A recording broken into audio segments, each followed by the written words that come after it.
Welcome back to our channel Hindi medium engineering. तो आज के सेशन में हम लोग देखने वाले हैं सॉफ्टवेयर इंजीनियरिंग की यूनिट 2। ठीक है, सब्जेक्ट कोड इसका क्या होने वाला है, तो BCS 601 इसका सब्जेक्ट कोड है या फिर KCS 601 इसका सब्जेक्ट कोड है। और इसका पूरा सिलेबस आपका यहाँ पे दिया गया है। ठीक है, तो इसके अकॉर्डिंग ही मैंने सारे टॉपिक मेंशन कर दिए हैं, यहाँ पे सारा कुछ लिखा है। और इसमें हम बात करेंगे कि इसमें कौन कौन सी चीज़ें इंपॉर्टेंट है एग्ज़ाम पॉइंट ऑफ व्यू से। ठीक है, तो उस पर हमने ज़्यादा फोकस मैंने सारा चीज़ें मैंने कवर करवाया है, लेकिन आपको क्या करना है, जो ज़्यादा इंपॉर्टेंट है उन पे ज़्यादा फोकस करना है। ठीक है, जैसे कुछ इंपॉर्टेंट क्वेश्चन की बात कर लेते हैं, कौन कौन से इंपॉर्टेंट क्वेश्चन आने यहाँ से रहने वाले हैं। तो सबसे पहले आता है रिक्वायरमेंट इंजीनियरिंग प्रोसेस। ठीक है, रिक्वायरमेंट इंजीनियरिंग प्रोसेस आपका मोस्ट इंपॉर्टेंट क्वेश्चन है। ठीक है, इसमें आता है elicitation, analysis, documentation, review and management. ठीक है, तो ये 5 आते हैं। इसमें एक और कहीं कहीं दिया रहता है फिजिबिलिटी स्टडी, या फिर अलग से दिया होता है फिजिबिलिटी स्टडी, तो वो आप इसमें कंबाइन कर सकते हो। ठीक है, दूसरा क्वेश्चन फिजिबिलिटी स्टडी से ही बनता है। ठीक है, तीसरा क्वेश्चन जो बनने का चांस होता है वो इंफॉर्मेशन मॉडलिंग के अंतर्गत 3 तरह के आपके डायग्राम या सिलेबस में जो भी मतलब इसका सेकंड प्रोसेस को एनालिसिस को हैंडल करने के लिए मतलब दिए गए हैं। तो डायग्राम के बारे में हमें पढ़ना है। जब हम कोई सॉफ्टवेयर बनाते हैं तो उसको हम डायरेक्ट बनाने नहीं लगते, पहले उसका प्लानिंग, रिक्वायरमेंट एनालिसिस, ये सारी चीज़ें हमने पिछले यूनिट में पढ़ी थी। बस उसमें हमने ये नहीं देखा था कि फिजिबिलिटी स्टडी, हमने सारा कुछ उसमें देखा था, फिजिबिलिटी स्टडी क्या होता है ये नहीं देखा था हमने। ठीक है, तो यहाँ पे हमने देखा था, इसमें देख सकते हो कि रिक्वायरमेंट एनालिसिस, प्लानिंग देखा था, इन दोनों को कंबाइन करके। ठीक है, तो रिक्वायरमेंट एनालिसिस के बारे में ही इस पूरे चैप्टर में पढ़ना है हमें। ठीक है, ये जो पहले पॉइंट थे ये कंबाइन करके मैंने बोला था, तो इसी के बारे में पूरे चैप्टर में पढ़ना है। ठीक है, तो इसको रिक्वायरमेंट क्या क्या है यूजर की, उसी को एनालाइज करना है और सारा कुछ इसमें पढ़ना है, कैसे उसको मतलब कैसे बनाना है, क्या करना है, वो सारी चीज़ें इसमें पढ़नी है। ठीक है, तो data flow diagram, entity relationship diagram, ER diagram आपने डेटाबेस में पढ़ा होगा ऑलरेडी। तो और डिसीजन टेबल्स। ठीक है, डिसीजन ट्री नहीं, डिसीजन टेबल्स। तो ये तीनों में से कोई एक आ सकता है, आपका कॉलेज मैनेजमेंट सिस्टम का बनवा ले या हॉस्पिटल का कुछ डायग्राम बनवा सकता है। ठीक है, तो पहला क्वेश्चन ये हो गया, दूसरा ये, और तीसरा ये क्वेश्चन हो गया। ठीक है, चौथा क्वेश्चन जो आता है SRS document, most important question है इस यूनिट का। SRS डॉक्यूमेंट क्या होता है, कैसे क्या करते हैं इसमें, तो ये सबसे ज़्यादा इंपॉर्टेंट है SRS डॉक्यूमेंट। ठीक है, और ये IEEE स्टैंडर्ड फॉर SRS, ये कभी कभी स्ट्रक्चर ऑफ SRS के नाम से भी ये क्वेश्चन आता है, तो यहाँ से ये चौथा क्वेश्चन बन सकता है आपका। ठीक है, जो ये मोस्ट इंपॉर्टेंट क्वेश्चन, अगर कुछ नहीं कर रहे हो तो ये जो मैंने टिक लगाए हैं ये करना है, ये करना है, और इन तीनों में से थोड़ा थोड़ा देख लोगे तो आप समझ में आ जाएगा। मैं आगे करवाने वाला हूँ। SRS डॉक्यूमेंट कंफर्म करके देखने के जाना है, इसका स्ट्रक्चर कैसा होता है, स्टैंडर्ड IEEE के अकॉर्डिंग कैसे बनाते हैं SRS को। ठीक है, तो वो हो गया। और जो लास्ट का पड़ता है पोर्शन, सॉफ्टवेयर क्वालिटी एश्योरेंस, इसमें सॉफ्टवेयर की क्वालिटी को ध्यान में रखते हुए सारा कुछ डिफाइन किया गया है, कैसे प्लानिंग किया जाता है, क्या किया जाता है। तो उसमें SEICMM मॉडल आता है, कैपेबिलिटी मैच्योरिटी मॉडल करके आता है। ठीक है, कैपेबिलिटी सॉफ्टवेयर इंजीनियरिंग इंस्टीट्यूट ने इसको मतलब बनाया था, और कैपेबिलिटी मैच्योरिटी मॉडल इसका नाम है। तो ये आपका यहाँ से ये क्वेश्चन इंपॉर्टेंट बनता है। चलिए तो स्टार्ट करते हैं अब यूनिट को।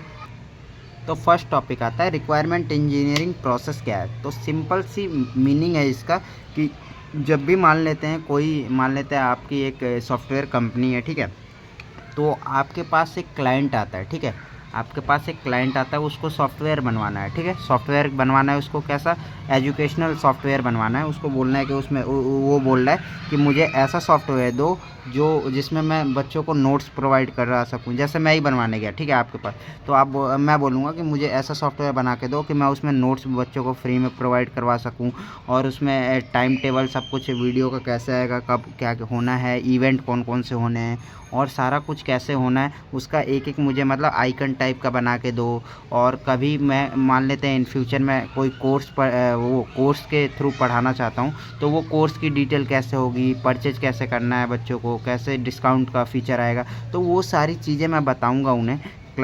सॉफ्टवेयर जो बनाने वाली कंपनी है, मतलब आप हो तो इस समय अज्यूम कर लो, तो मैं आपको बताऊंगा कि मुझे ये मेरे सॉफ्टवेयर में चाहिए। ठीक है, तो वही चीज़ है सॉफ्टवेयर इंजीनियरिंग प्रोसेस। ठीक है, तो requirement engineering process of identifying, analysing, documenting and managing the need of user और फॉर अ सॉफ्टवेयर सिस्टम, मतलब यूजर की क्या क्या नीड है उसको एनालाइज कर, उसको पता लगाएंगे, उसको एनालाइज करेंगे, उसको फिर जो पता लगा लिया फिर उसको एनालाइज कर लिया कि हाँ ये बन सकता है या नहीं बन सकता, ठीक है।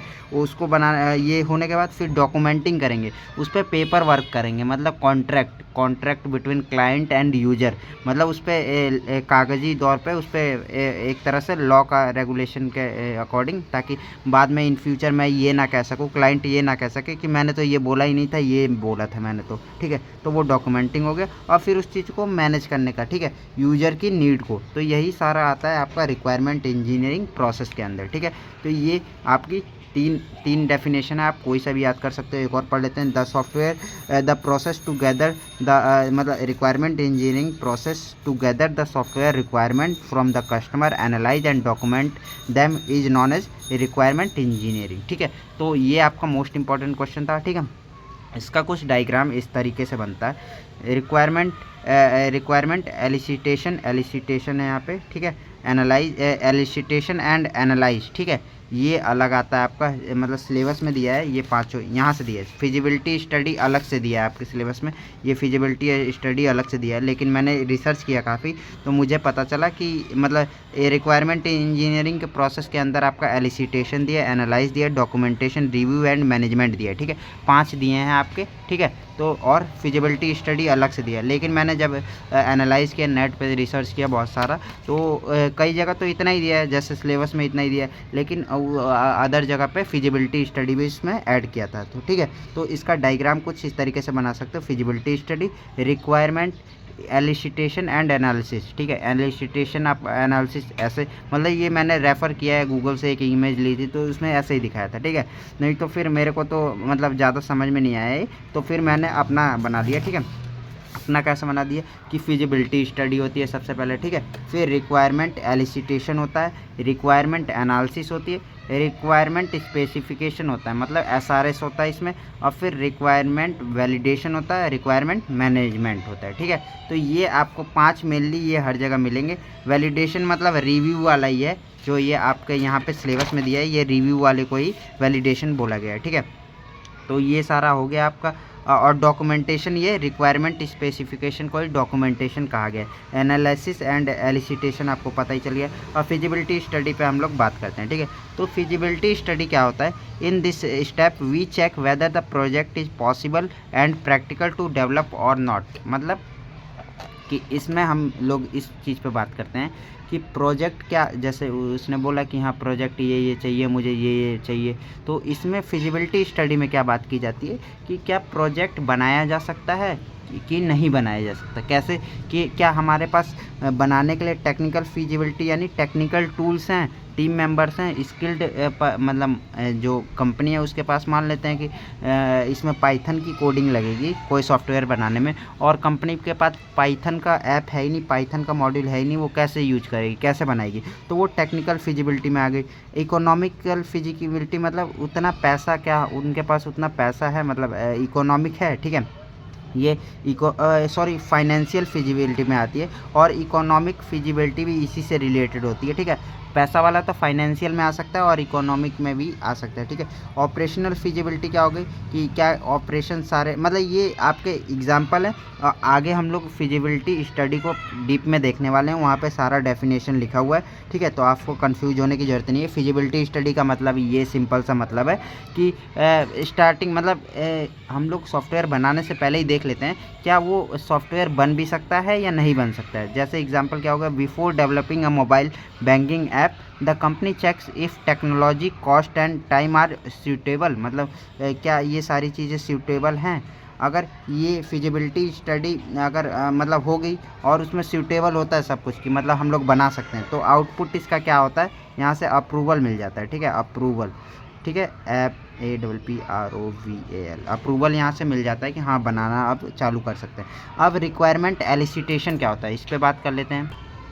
तो ये सारी चीज़ें हमारी रिक्वायरमेंट इंजीनियरिंग प्रोसेस के अंदर आ रही हैं। तो रिक्वायरमेंट एलिसिटेशन मतलब कुछ नहीं होता है, बस यूजर से उसकी जानकारी लेना। हमने पढ़ा कि यूजर से कोई आएगा बताएगा क्या क्या चाहिए, वो सारी प्रोसेस तो हमने देख लिया, ठीक है। उस प्रोसेस के अंदर भी ये आपके 5 पार्ट थे, जो भी है 6 पार्ट, तो इसमें भी अब छोटे छोटे उसको भी डीप में जाके देखा गया। तो requirement elicitation means gathering requirement from user, customer and stake holder.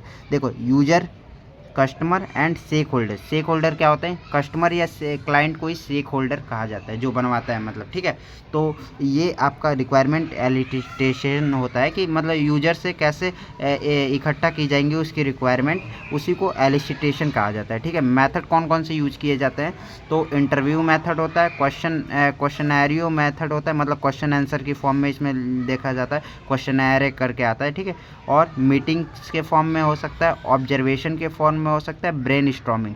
मतलब जैसे कि एक एग्जांपल दे देता हूँ आपको, उससे ज़्यादा समझ में आएगा कि जैसे कोई इंटरव्यू फॉर्म में मुझे रिक्वायरमेंट पता करना है, ठीक है। मैं मान लेते हैं सॉफ्टवेयर बनाता हूँ, ठीक है, और मेरा क्लाइंट आया, तो मैं उससे इंटरव्यू लूँगा, मतलब 1 to 1 पूछूंगा कि कैसा सर आपको ये चाहिए, हाँ ये, वो बोलेगा हाँ ये चाहिए। फिर मैं बोलूँगा कि ऐसा तो नहीं हो सकता, ऐसा होगा, ये नहीं होगा, तो वो कैसा होगा, मतलब क्वेश्चन, मैं इंटरव्यू लूँगा उसका कि क्या क्या चाहिए आपको, कैसे होगा, जैसे इंटरव्यू में होता है ना, वैसे ही सेम। मतलब इसका पूरा का मतलब एलिसिटेशन का मतलब है कि यूजर से रिक्वायरमेंट को क्या करना, अपने पास इकट्ठा करना, फिर उस पर आगे वर्क करना, ठीक है।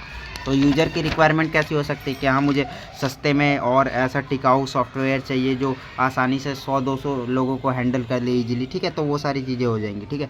Developers ask bank customer what features they want in banking system. मतलब जो डेवलपर्स है, जो वो है, जो बनाने वाला है सॉफ्टवेयर डेवलपर, वो क्लाइंट से पूछेगा कि क्या तुम्हारी बैंकिंग ऐप में क्या फ़ीचर होने चाहिए, ये इसका एग्जाम्पल हो गया, ठीक है। आउटपुट रो नोट्स और फीचर लिस्ट, मतलब इसका आउटपुट क्या निकलता है, ये प्रोसेस हो जाने के बाद एक फीचर लिस्ट निकलती है, बन जाती है कि हाँ ये चाहिए उस बंदे को, ये नहीं चाहिए, लिस्ट निकलती है। और रो नोट्स, मतलब नोट्स बनाता है कि क्या क्या उसे चाहिए हमारे क्लाइंट को, ठीक है।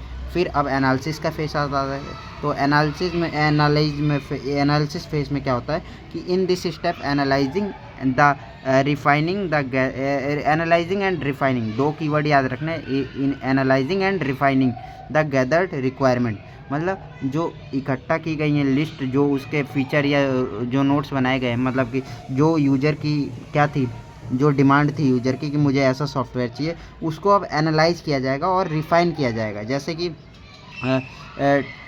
टास्क परफॉर्म कौन कौन से होते हैं? रिमूव डुप्लीकेट रिक्वायरमेंट, मतलब कुछ ऐसे रिक्वायरमेंट हो सकते हैं जो एक जैसे लग सकते हैं, ठीक है। तो उन रिक्वायरमेंट को रिमूव किया जाता है। रिजॉल्व कॉन्फ्लिक्ट, कॉन्फ्लिक्ट कैसे रिजॉल्व किया जाएगा? जैसे कि यूजर ने बोला कि मुझे सस्ता भी चाहिए और तेज़ भी चाहिए, ठीक है। मुझे मेरा सॉफ्टवेयर कैसा होना चाहिए? सस्ता भी होना चाहिए, और सॉरी सस्ता नहीं, एक तरह से ऐसे मान सकते हैं कि उसका सिक्योरिटी भी हाई होनी चाहिए और फास्ट भी चाहिए। तो ऐसा तो नहीं हो सकता ना, फास्ट लॉगिन अगर करवाता है यूजर तो सिक्योरिटी थोड़ा चेक भी तो करेगा ना। मतलब लॉगिन कोई बंदा नया कर रहा है सॉफ्टवेयर में, तो वो सिक्योरिटी आराम से चेक करेगा, प्रोसेस करेगा। तो वैसा नहीं है कि वेरी फास्ट लॉगिन भी चाहिए और हाई सिक्योरिटी भी, दोनों में से एक ही मिलेगा। तो ये क्या हो गया? रिजॉल्व कॉन्फ्लिक्ट, मतलब कॉन्फ्लिक्ट दोनों के बीच में आपस में, ये ऐसा पॉसिबल नहीं है।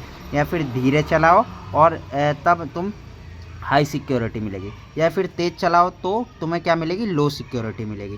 तो ये एनालाइज किया जाएगा और इसे कैसे बैलेंस किया जाएगा, ये सारी चीज़ें इसमें एनालाइज फेस में बात की जाती है। यही मेन एग्जांपल आपको याद रखना है। और प्रायोरिटाइज द रिक्वायरमेंट, मतलब कौन सी रिक्वायरमेंट पहले करी जानी है, ये सारी चीज़ें एनालाइज इसमें की जाती है। रिफाइनिंग का मतलब समझ में आया कि मतलब उसमें से जो भी मतलब रिफाइन किया जाता है। रिफाइन मतलब एक तरह से छानना होता है ना, कि मतलब जो मतलब ज़रूरी है और कैसे किया जाएगा, वो सारी चीज़ें, ठीक है। यहाँ से क्या आती है कि कुछ डुप्लीकेट आपकी रिक्वायरमेंट होगी वो रिमूव हो जाएंगी, कुछ कॉन्फ्लिक्ट भी रिमूव हो जाएंगे, ठीक है। तो यहाँ पे कॉन्फ्लिक्ट भी रिजॉल्व हो गए। तो यहाँ से आउटपुट क्या आता है? रिफाइनिंग रिक्वायरमेंट, जो भी मतलब ज़रूरी रिक्वायरमेंट्स है वो यहाँ से आउटपुट आती है, ठीक है। स्पेसिफिकेशन डॉक्यूमेंटेशन, स्पेसिफिकेशन, ठीक है। तो स्पेसिफिकेशन का मतलब भी डॉक्यूमेंटेशन ही होता है, जो आपके सिलेबस में मेंशन है यहाँ पे डॉक्यूमेंटेशन के नाम से। तो इसका मतलब क्या होता है? On analyze requirement are documented in a structured form is called SRS। समझ में नहीं आया? कोई नहीं, समझ में आया होगा कि डॉक्यूमेंटेड किया जाता है, मतलब जो भी यूजर ने बताया, जो भी हमने लिखा उससे एलिसिटेशन में उसकी रिक्वायरमेंट हमने गैदर कर ली, एनालिसिस में हमने उसको फ़िल्टर लगा के सब कुछ अप्लाई कर दिया, रिफ़ाइन कर लिया और एनालाइज कर लिया। अब उन सारी चीज़ों को यहाँ तक तो हमने रो नोट्स बनाए थे, मतलब सिंपल ऐसे ही पेपर पेन पे लिख दिया, कैसे भी लिख दिया, ठीक है। अब एसआरएस डॉक्यूमेंट एक लीगल तरीके से, मतलब इसमें सब कुछ एग्रीमेंट टाइप का होगा और ये लिखा जाएगा सब कुछ कि ऐसा ये होगा। डॉक्यूमेंटेशन का मतलब ये डॉक्यूमेंट से नाम से पता चल रहा है कि हाँ डॉक्यूमेंट होंगे इसमें सारे कुछ, कि हाँ इतने टाइम में कंप्लीट करके देगी, इतने पैसे में हमारी कंपनी आपका ये सॉफ्टवेयर बना के देगी, तो वो सारी चीज़ें इसके अंदर आ जाएंगी, ठीक है। एसआरएस क्या क्या इंक्लूड करता है, तो इंट्रोडक्शन होता है, फंक्शनल रिक्वायरमेंट होता है, नॉन फंक्शनल रिक्वायरमेंट होता है, सिस्टम बिहेवियर होता है। मेनली इसके 5 या 4 वो हैं, तो वो आगे हम लोग मेनली तो 3 ही वो हैं, ठीक है। 3 इसके पॉइंट याद रखने हैं, वो आगे हम लोग देखने वाले हैं कौन कौन से पॉइंट है, ठीक है। तो एसआरएस में इसमें एसआरएस के बारे में हल्का फुल्का लिख दोगे, अगर ये पूरा आता है 7 नंबर में, तो इतना थोड़ी ना डीप में जाओगे, ठीक है। तो इतना काफ़ी है, ठीक है। एग्जाम्पल क्या होगा, the system should allow user to transfer money within 5 second, ठीक है। तो ये सारी चीज़ें कि वो सिस्टम अलाउ करेगा कि यूजर अपना पैसा 5 सेकंड में ट्रांसफ़र कर सके, तो ये डेवलपर बोल देगा कि हाँ कर देगा मेरे ऐसा। अब बाद में पता चले कि वो कर ही ना पाए तो क्या फ़ायदा है, तो डॉक्यूमेंटेशन में उसे लिख के देना पड़ेगा कि हाँ ये कर देगा, सिग्नेचर करेगा डेवलपर। अगर वो इनकेस फ्यूचर में नहीं कर पाता है सॉफ्टवेयर, तो वो इसे फिर से बोलेगा कि बनाओ मेरा, फिर से मॉडिफाई करो, मेंटेनेंस करो, या फिर डेवलपर नहीं सुनता है तो वो कोर्ट में केस कर सकता है एसआरएस के बल पे। मतलब एसआरएस डॉक्यूमेंट बहुत पावरफुल है और इसमें सारी कुछ डॉक्यूमेंटेड है, मतलब जो भी लिखित में हो जाता है सब काम हो जाता है, ठीक है। इसका आउटपुट क्या आता है, एसआरएस डॉक्यूमेंट आता है, ठीक है। वैलिडेशन, अब थोड़ा तेज़ हम लोग चलते हैं क्योंकि चलो ये वाला टॉपिक थोड़ा धीरे पढ़ लेते हैं, फिर आगे से तेज चलते हैं, ठीक है। वैलिडेशन और रिव्यू क्या होता है, checking the SRS for consistency and completeness, ठीक है। वैलिडेशन मतलब आगे हम लोग पढ़ने वाले हैं, रिव्यू का मतलब वही हो गया ना कि जैसे एसआरएस की कंसिस्टेंसी और कंप्लीटनेस को देखते हैं। In this step we verify whether the documented requirements are correct, complete and consistence. मतलब इसको चेक करते हैं कि जो हमने इसमें एसआरएस में लिखा था वो रिक्वायरमेंट हमारी कंप्लीट है, कंसिस्टेंस है और करेक्ट है कि, ठीक है, कंप्लीट, करेक्ट एंड कंसिस्टेंस है कि नहीं है, ठीक है। कैसे रिव्यू लिया जाएगा, सारा कुछ करने के बाद हो सकता है, मतलब रिव्यू का मतलब वही हो गया ना कि फीडबैक लेना, तो उसमें चेक किया जाएगा कि क्या वो करेक्ट है, क्या वो सही है, क्या वो कंप्लीट है, क्या कंसिस्टेंस है, ये सारी चीज़ें, ठीक है। टेक्निकल यूज रिव्यू प्रोटोटाइप, ठीक है। तो टेक्निक यूज है इसमें। तो इसमें कौन कौन सी टेक्निक यूज की जाती है, रिव्यू के लिए रिव्यू का यूज़ किया जाता है, और प्रोटोटाइप हमने पिछले यूनिट में पढ़ा था कि हाँ किसी चीज़ का तुरंत डमी मॉडल तुरंत बना के यूजर को दे देना और वो चेक करेगा और रिव्यू उसका ले लेंगे हम लोग, ठीक है। तो ये प्रोटोटाइप हो गया। Example, clients check the SRS document to confirm all requirement are included, ठीक है। एसआरएस डॉक्यूमेंट क्लाइंट चेक करके एसआरएस डॉक्यूमेंट को चेक करेगा और कंफर्म करेगा कि सारी रिक्वायरमेंट इंक्लूडेड है या नहीं है। मतलब वही हो गया ना कि रिव्यू ले रहे हैं हम लोग, सब कुछ बना के उसको दे दिए, एसआरएस डॉक्यूमेंट की कॉपी भेज दिए उसको मेल पे भेज दिए या रिटर्न फॉर्मेट में भेज दिए, और पूछ रहे हैं उससे कि ले भाई देख ले इसमें सब कुछ है ना तेरा, जो भी मतलब तेरे को चाहिए वो सारी चीज़ें हैं या नहीं है, तो ये आपका इसमें आ जाता है, ठीक है। अगर इसका आउटपुट क्या आता है, अप्रूवल इसका आउटपुट आता है, यदि है तो आगे कंटिन्यू करो। रिक्वायरमेंट एनालिसिस का नेक्स्ट फेस आएगा रिक्वायरमेंट इंजीनियरिंग का। तो मैनेजमेंट, तो रिक्वायरमेंट में चेंज ड्यूरिंग डेवलपमेंट, ठीक है। तो मैनेजमेंट का मतलब है कि रिक्वायरमेंट हो सकता है कि चेंज हो सके, क्या जब बनने लग जाए तब भी उसको यूज़र को हो सकता है कि 2023 में कोई ऐप बनानी चालू की, या 2025 तक एआई का युग आ गया, ठीक है, एआई का एरा आ गया, तो उसमें उसकी रिक्वायरमेंट चेंज हो सकती है कि वो बोलेगा मेरे में एआई भी फीचर ऐड करो, तो उसको कैसे मैनेज करना है वो सारी चीज़ें इसके अंदर आती हैं। तो changes and update in requirement handle किए जाते हैं इसके अंदर, ठीक है, रिक्वायरमेंट मैनेजमेंट के अंदर। एक्टिविटीज़ कौन कौन सी इंक्लूड होते हैं, requirement tracking, version control, change management, ठीक है। तो ये आपको याद हो तो लिख देना, नहीं तो इसका मतलब मेरे को नहीं समझ में आया तो मैंने बस लिख दिया, ठीक है। एग्जाम्पल क्या क्या हो जाएगा, लेटर द क्लाइंट में request UPI payment feature in banking app. हो सकता है जो बैंकिंग ऐप बनवा रहा था क्लाइंट, उसमें वो बोले कि मेरे में यूपीआई फीचर भी ऐड करो उसमें, ठीक है। तो वो सारी चीज़ें इसका एग्जांपल हो गए। अब आते हैं फिजिबिलिटी स्टडी पे। हमने फिजिबिलिटी स्टडी देख लिया ऊपर से कि फिजिबिलिटी स्टडी का मतलब होता है कि क्या ये सॉफ्टवेयर बन सकता है या नहीं बन सकता है बिफोर डेवलपमेंट स्टार्टिंग, ठीक है। इट इज़ पॉसिबल टू, मतलब प्रैक्टिकली पॉसिबल है इस एप्लीकेशन को या सॉफ्टवेयर को बनाना या नहीं पॉसिबल है बिफोर डेवलपमेंट से पहले, ठीक है। तो वही सारी चीज़ें फिजिबिलिटी स्टडी में आती हैं। सेम आप लोग वहाँ से देख सकते हो, इसका क्या डेफिनेशन उधर से भी देख सकते हो, यहाँ पे भी लिखा हुआ है, ठीक है। तो इसका अब हम लोग feasibility study important step in software development that ensure project practical profitable and achievable project starting before starting development. मतलब इसमें सारी चीज़ पता किया जाता है कि क्या ये पॉसिबल है नहीं पॉसिबल है, क्या इससे हमें फ़ायदा मिलेगा या नहीं मिलेगा, तो वो सारी चीज़ें इसमें आ जाती हैं, ठीक है। टाइप्स ऑफ फिजिबिलिटी स्टडी कौन कौन सी होती है? तो टेक्निकल फिजिबिलिटी होती है, इकोनॉमिकल फिजिबिलिटी होती है, लीगल फिजिबिलिटी होती है, ऑपरेशनल एंड शेड्यूल फिजिबिलिटी होती है, ठीक है। तो ये सारी चीज़ें फिजिबिलिटी स्टडी की होते टाइप्स होते हैं। तो टेक्निकल में क्या देखते हैं, क्या हम इसे बना सकते हैं, मतलब टेक्निकल्स में क्या देखेंगे कि क्या हम इसे बना सकते हैं, what can we do this, मतलब क्या कैन वी मेक दिस, इसको बना सकते हैं। कौन कौन से चीज़ों पे फोकस की जाती है? टूल्स है, क्या हमारे पास प्रॉपर टूल्स हैं, क्या स्किलफुल पर्सन है या नहीं है, या हार्डवेयर है या नहीं है, सॉफ्टवेयर है या नहीं है, टेक्नोलॉजी, मतलब हार्डवेयर सॉफ्टवेयर तो टेक्नोलॉजी में ही आ जाएंगे। तो ये सारी चीज़ें टेक्निकल फिजिबिलिटी में आ जाती है। इकोनॉमिकल फिजिबिलिटी में क्या बजट में है, हाँ ओके बजट वाला था, ठीक है। फाइनेंशियल और इकोनॉमिकल एक ही है, तो इकोनॉमिकल ही है मेरे को लग रहा है, ठीक है। तो क्या बजट में है, कॉस्ट वर्सेस बेनिफिट इसमें चेक किया जाता है, ठीक है, कि जितना हमारा कॉस्ट लगा रहे हैं बनाने में, क्या उससे हमें ज़्यादा पैसे मिलेंगे, बेनिफिट उसका मिलेगा या नहीं मिलेगा, तो वो इकोनॉमिकल फिजिबिलिटी में आ जाता है। और बजट भी यहाँ पे चेक किया जाता है, क्या यूजर जितने पैसे दे रहा है उतने में पॉसिबल है ऐसा सॉफ्टवेयर बनाना, तो वो यहाँ पे हो गया। लीगल फिजिबिलिटी में क्या अकॉर्डिंग टू रूल है, मतलब अकॉर्डिंग टू लॉ है, क्या ये रूल फॉलो कर रहा है, सारा कुछ कर रहा है, तो वो क्या आ जाता है आपका लीगल फिजिबिलिटी के अंदर आ जाता है। डाटा लॉस, प्राइवेसी, कॉपीराइट इसके अंतर्गत आ जाते हैं। ऑपरेशनल फिजिबिलिटी क्या है कि क्या यूज़र इसे कर पाएगा, यूज कर पाएगा, ठीक है, ईजी टू यूज होना चाहिए, इस पे फोकस किया जाता है। मतलब जो भी ऑपरेशन हमने दिए हैं क्या वो यूज़र आसानी से परफॉर्म कर पाएगा या नहीं कर पाएगा। शेड्यूल फिजिबिलिटी क्या है, क्या ये डेडलाइन तक बन जाएगा या नहीं बन पाएगा, मतलब जो हमने टाइम फिक्स किया है कि हाँ 15 तारीख तक इसको बनाना है, तो क्या वो 15 तारीख मार्च 15 तारीख तक बन जाएगा या नहीं बनेगा, तो वो क्या होता है शेड्यूल फिजिबिलिटी। तो ये आपकी फिजिबिलिटी स्टडी के टाइप्स हो गए। अब उन्हीं चीज़ों को यहाँ पे सारा कुछ लिखा हुआ है, ठीक है। तो management team analyse the feasibility report and after that decide the project will start करना है या नॉट स्टार्ट करना है, मतलब सस्पेंड या कैंसिल करना है या फिर रीडिज़ाइन करना है। मतलब फिजिबिलिटी स्टडी के बाद मैनेजमेंट टीम होगी जो बनाने का मतलब मैनेज करती होगी, वो देखेगी कि क्या प्रोजेक्ट स्टार्ट होना चाहिए, नहीं स्टार्ट होना चाहिए, कि रीडिज़ाइन की इसमें ज़रूरत है, कुछ चेंजेस की ज़रूरत है, ठीक है।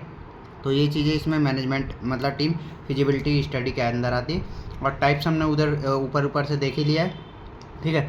तो टेक्निकल फिजिबिलिटी क्या होती है? It check whether the requirement technology hardware and software are available to development for the system, मतलब सिस्टम को डेवलपमेंट करने के लिए वही चीज़ है, ठीक है। एग्जाम्पल क्या होगा? Required programming languages, hardware requirements, development tools क्या हमारे पास हैं, ठीक है।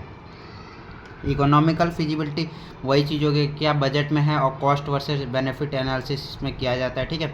Evaluate whether the benefit of the system are generated than its cost, मतलब कि वही चीज़ है कि बेनिफिट जो है वो कॉस्ट जितना लगा है उससे ग्रेटर देन होना चाहिए ना, हाँ ना, ठीक है। This is also called cost benefit analysis के नाम से ही ये जाना जाता है इकोनॉमिकल फिजिबिलिटी, ठीक है। सॉफ्टवेयर प्रोजेक्ट मैनेजमेंट एक आपका सब्जेक्ट है, तो उसमें ये चीज़ें आती हैं, ठीक है, कॉस्ट बेनिफिट एनालिसिस। एग्जाम्पल क्या होगा? Development cost, maintenance cost, expected profit और सेविंग, ये सारा एग्जाम्पल हो गया, ठीक है।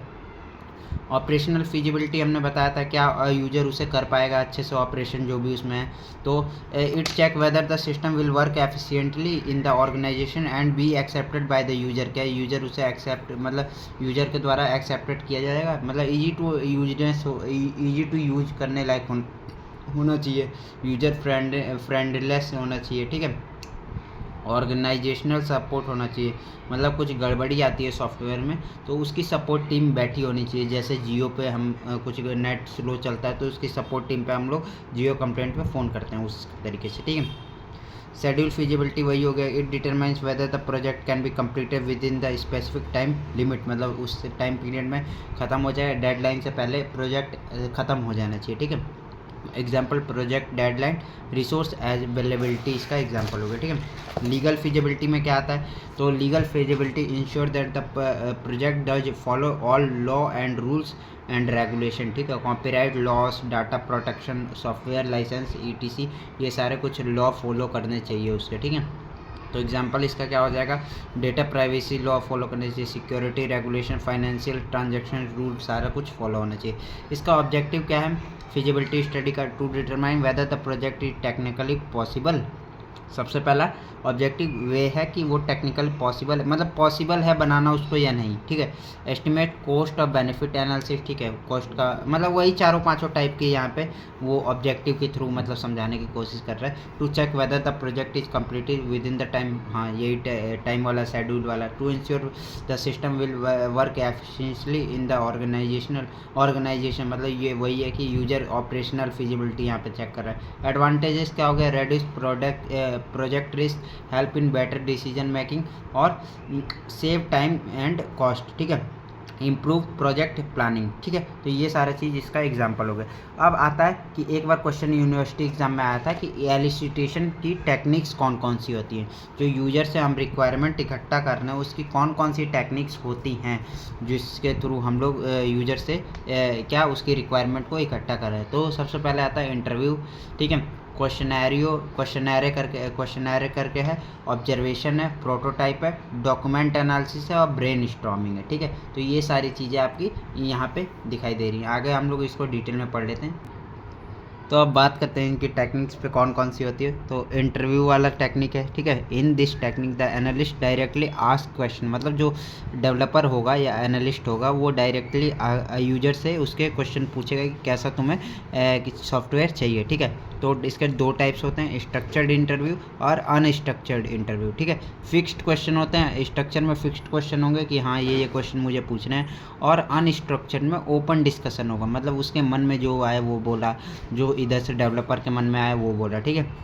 तो ये सारी चीज़ें इंटरव्यू वाले में होते हैं। तो एडवांटेजेस क्या है, detail information can be obtain, इसमें डिटेल ऑन इन्फॉर्मेशन मिल जाती है, ठीक है। अब दूसरा क्या आता है, सर्वे या क्वेश्चनैरियो करके, क्वेश्चनैरे, ठीक है। A set of written question is given to the user, मतलब इसमें तो हम लोग बोल रहे थे और पूछ रहे थे उसको, ठीक है, स्पीक करके। इसमें क्या करेंगे कि रिटर्न क्वेश्चन का सेट दे देंगे और यूजर क्या करेगा उसमें, यूजर अपनी रिक्वायरमेंट ये चाहिए हाँ टिक मार देगा इस पर, ये नहीं चाहिए हाँ नहीं चाहिए, कुछ डिस्क्राइबेशन मतलब लिखने का भी दे देंगे कि कैसा चाहिए क्या चाहिए। तो वो सारी चीज़ें यहाँ पे कलेक्ट की जाएंगी रिक्वायरमेंट, मतलब क्वेश्चन की फॉर्म में, क्या ये होना चाहिए, यस ये होना चाहिए। उसमें देख लेंगे क्या ये इससे ज़्यादा डिटेल में, अगर ये नहीं है तो ये नहीं है, मतलब एक तरह से पूरा एक fill in the blank type का कुछ ऐसा बना सकते हैं कि टिक मारने वाला बना सकते हैं उससे, ठीक है। मतलब set of question written form में दिए जाते हैं। ऑब्जर्वेशन में the analyst observe user while they perform their task to understand the system requirement, मतलब ऑब्जर्वेशन में क्या आता है कि एनालिस्ट या डेवलपर वहाँ पे जाके देखेगा कि उसे किस तरीके से ज़रूरत पड़ रही है। जैसे कॉलेज मैनेजमेंट सिस्टम का सॉफ्टवेयर बनाना है तो वो कॉलेज में जाके देखेगा कि सारा कुछ एनालाइज करेगा, ऑब्जर्व करेगा कि हाँ कैसे स्टूडेंट आ रहे हैं, कैसे अगर स्टूडेंट मेन गेट से एंट्री ले रहे हैं तो यहीं से एंट्री होनी चाहिए, क्या कैसे होना चाहिए, सब कुछ टाइम सारा कुछ यहाँ पे ऑब्जर्व किया जाएगा। कौन, एनालिस्ट ऑब्जर्व करेगा। एग्जाम्पल क्या होगा, observing how employee enter data into the system, ये इसका एग्जाम्पल होगा। एडवांटेजेस क्या होगा, helps understand real working condition, ठीक है। रियल वर्किंग पे मतलब बेस्ड होता है, ऑब्जर्व करेंगे तो रियल वर्ल्ड में जाके हम लोग देखेंगे कि कैसे क्या हो रहा है, ठीक है। ब्रेन स्टॉर्मिंग क्या होता है, और group discussion technique. Brain storming मतलब ये ग्रुप डिस्कशन टेक्निक होती है, मल्टीपल लोग वहाँ पे बैठे होते हैं, where team members generate many idea to identify system requirement, ठीक है।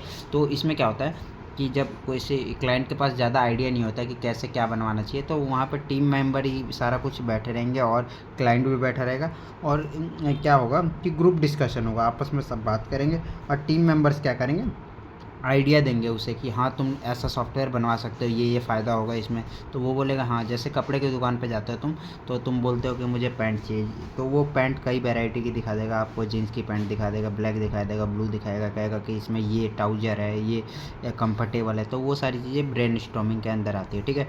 एडवांटेजेस क्या होता है? Encourage creativity and new ideas. इसमें क्रिएटिविटी को बढ़ावा दिया जाता है और नई आइडिया को मतलब बढ़ावा मिलता है, ठीक है। प्रोटोटाइप में क्या होता है? क्रिएटिंग सैम्पल और early model of the system before actual development. मतलब वही प्रोटोटाइप जो हमने पिछली बार पढ़ा था, प्रोटोटाइप मॉडल, ठीक है।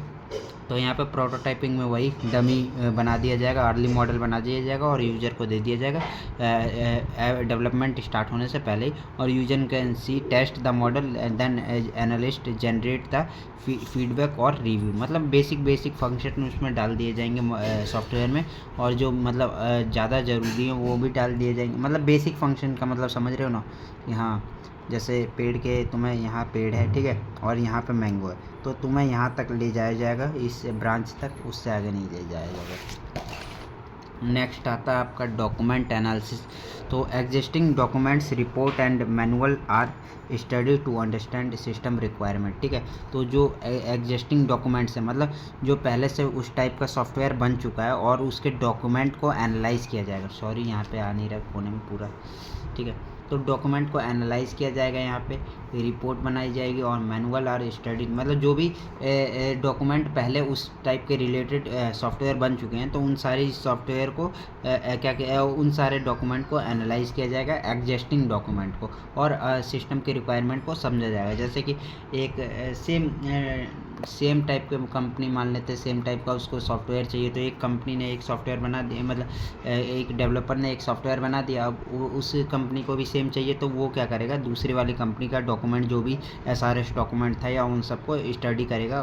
तो ये सारी चीज़ें एलिसिटेशन के टाइप में इसमें आ जाती हैं, ठीक है। एग्जाम्पल क्या हो गया? बिजनेस रिपोर्ट को एनालाइज कर सकता है, ठीक है। अब आता है नेक्स्ट आपका इन्फॉर्मेशन मॉडलिंग, ठीक है। तो एक पार्ट हमारा इसका पूरा ख़त्म हो चुका है, किसका? यूनिट का 3 पार्ट में, मतलब बेसिकली डिवाइड है हमारी ये unit.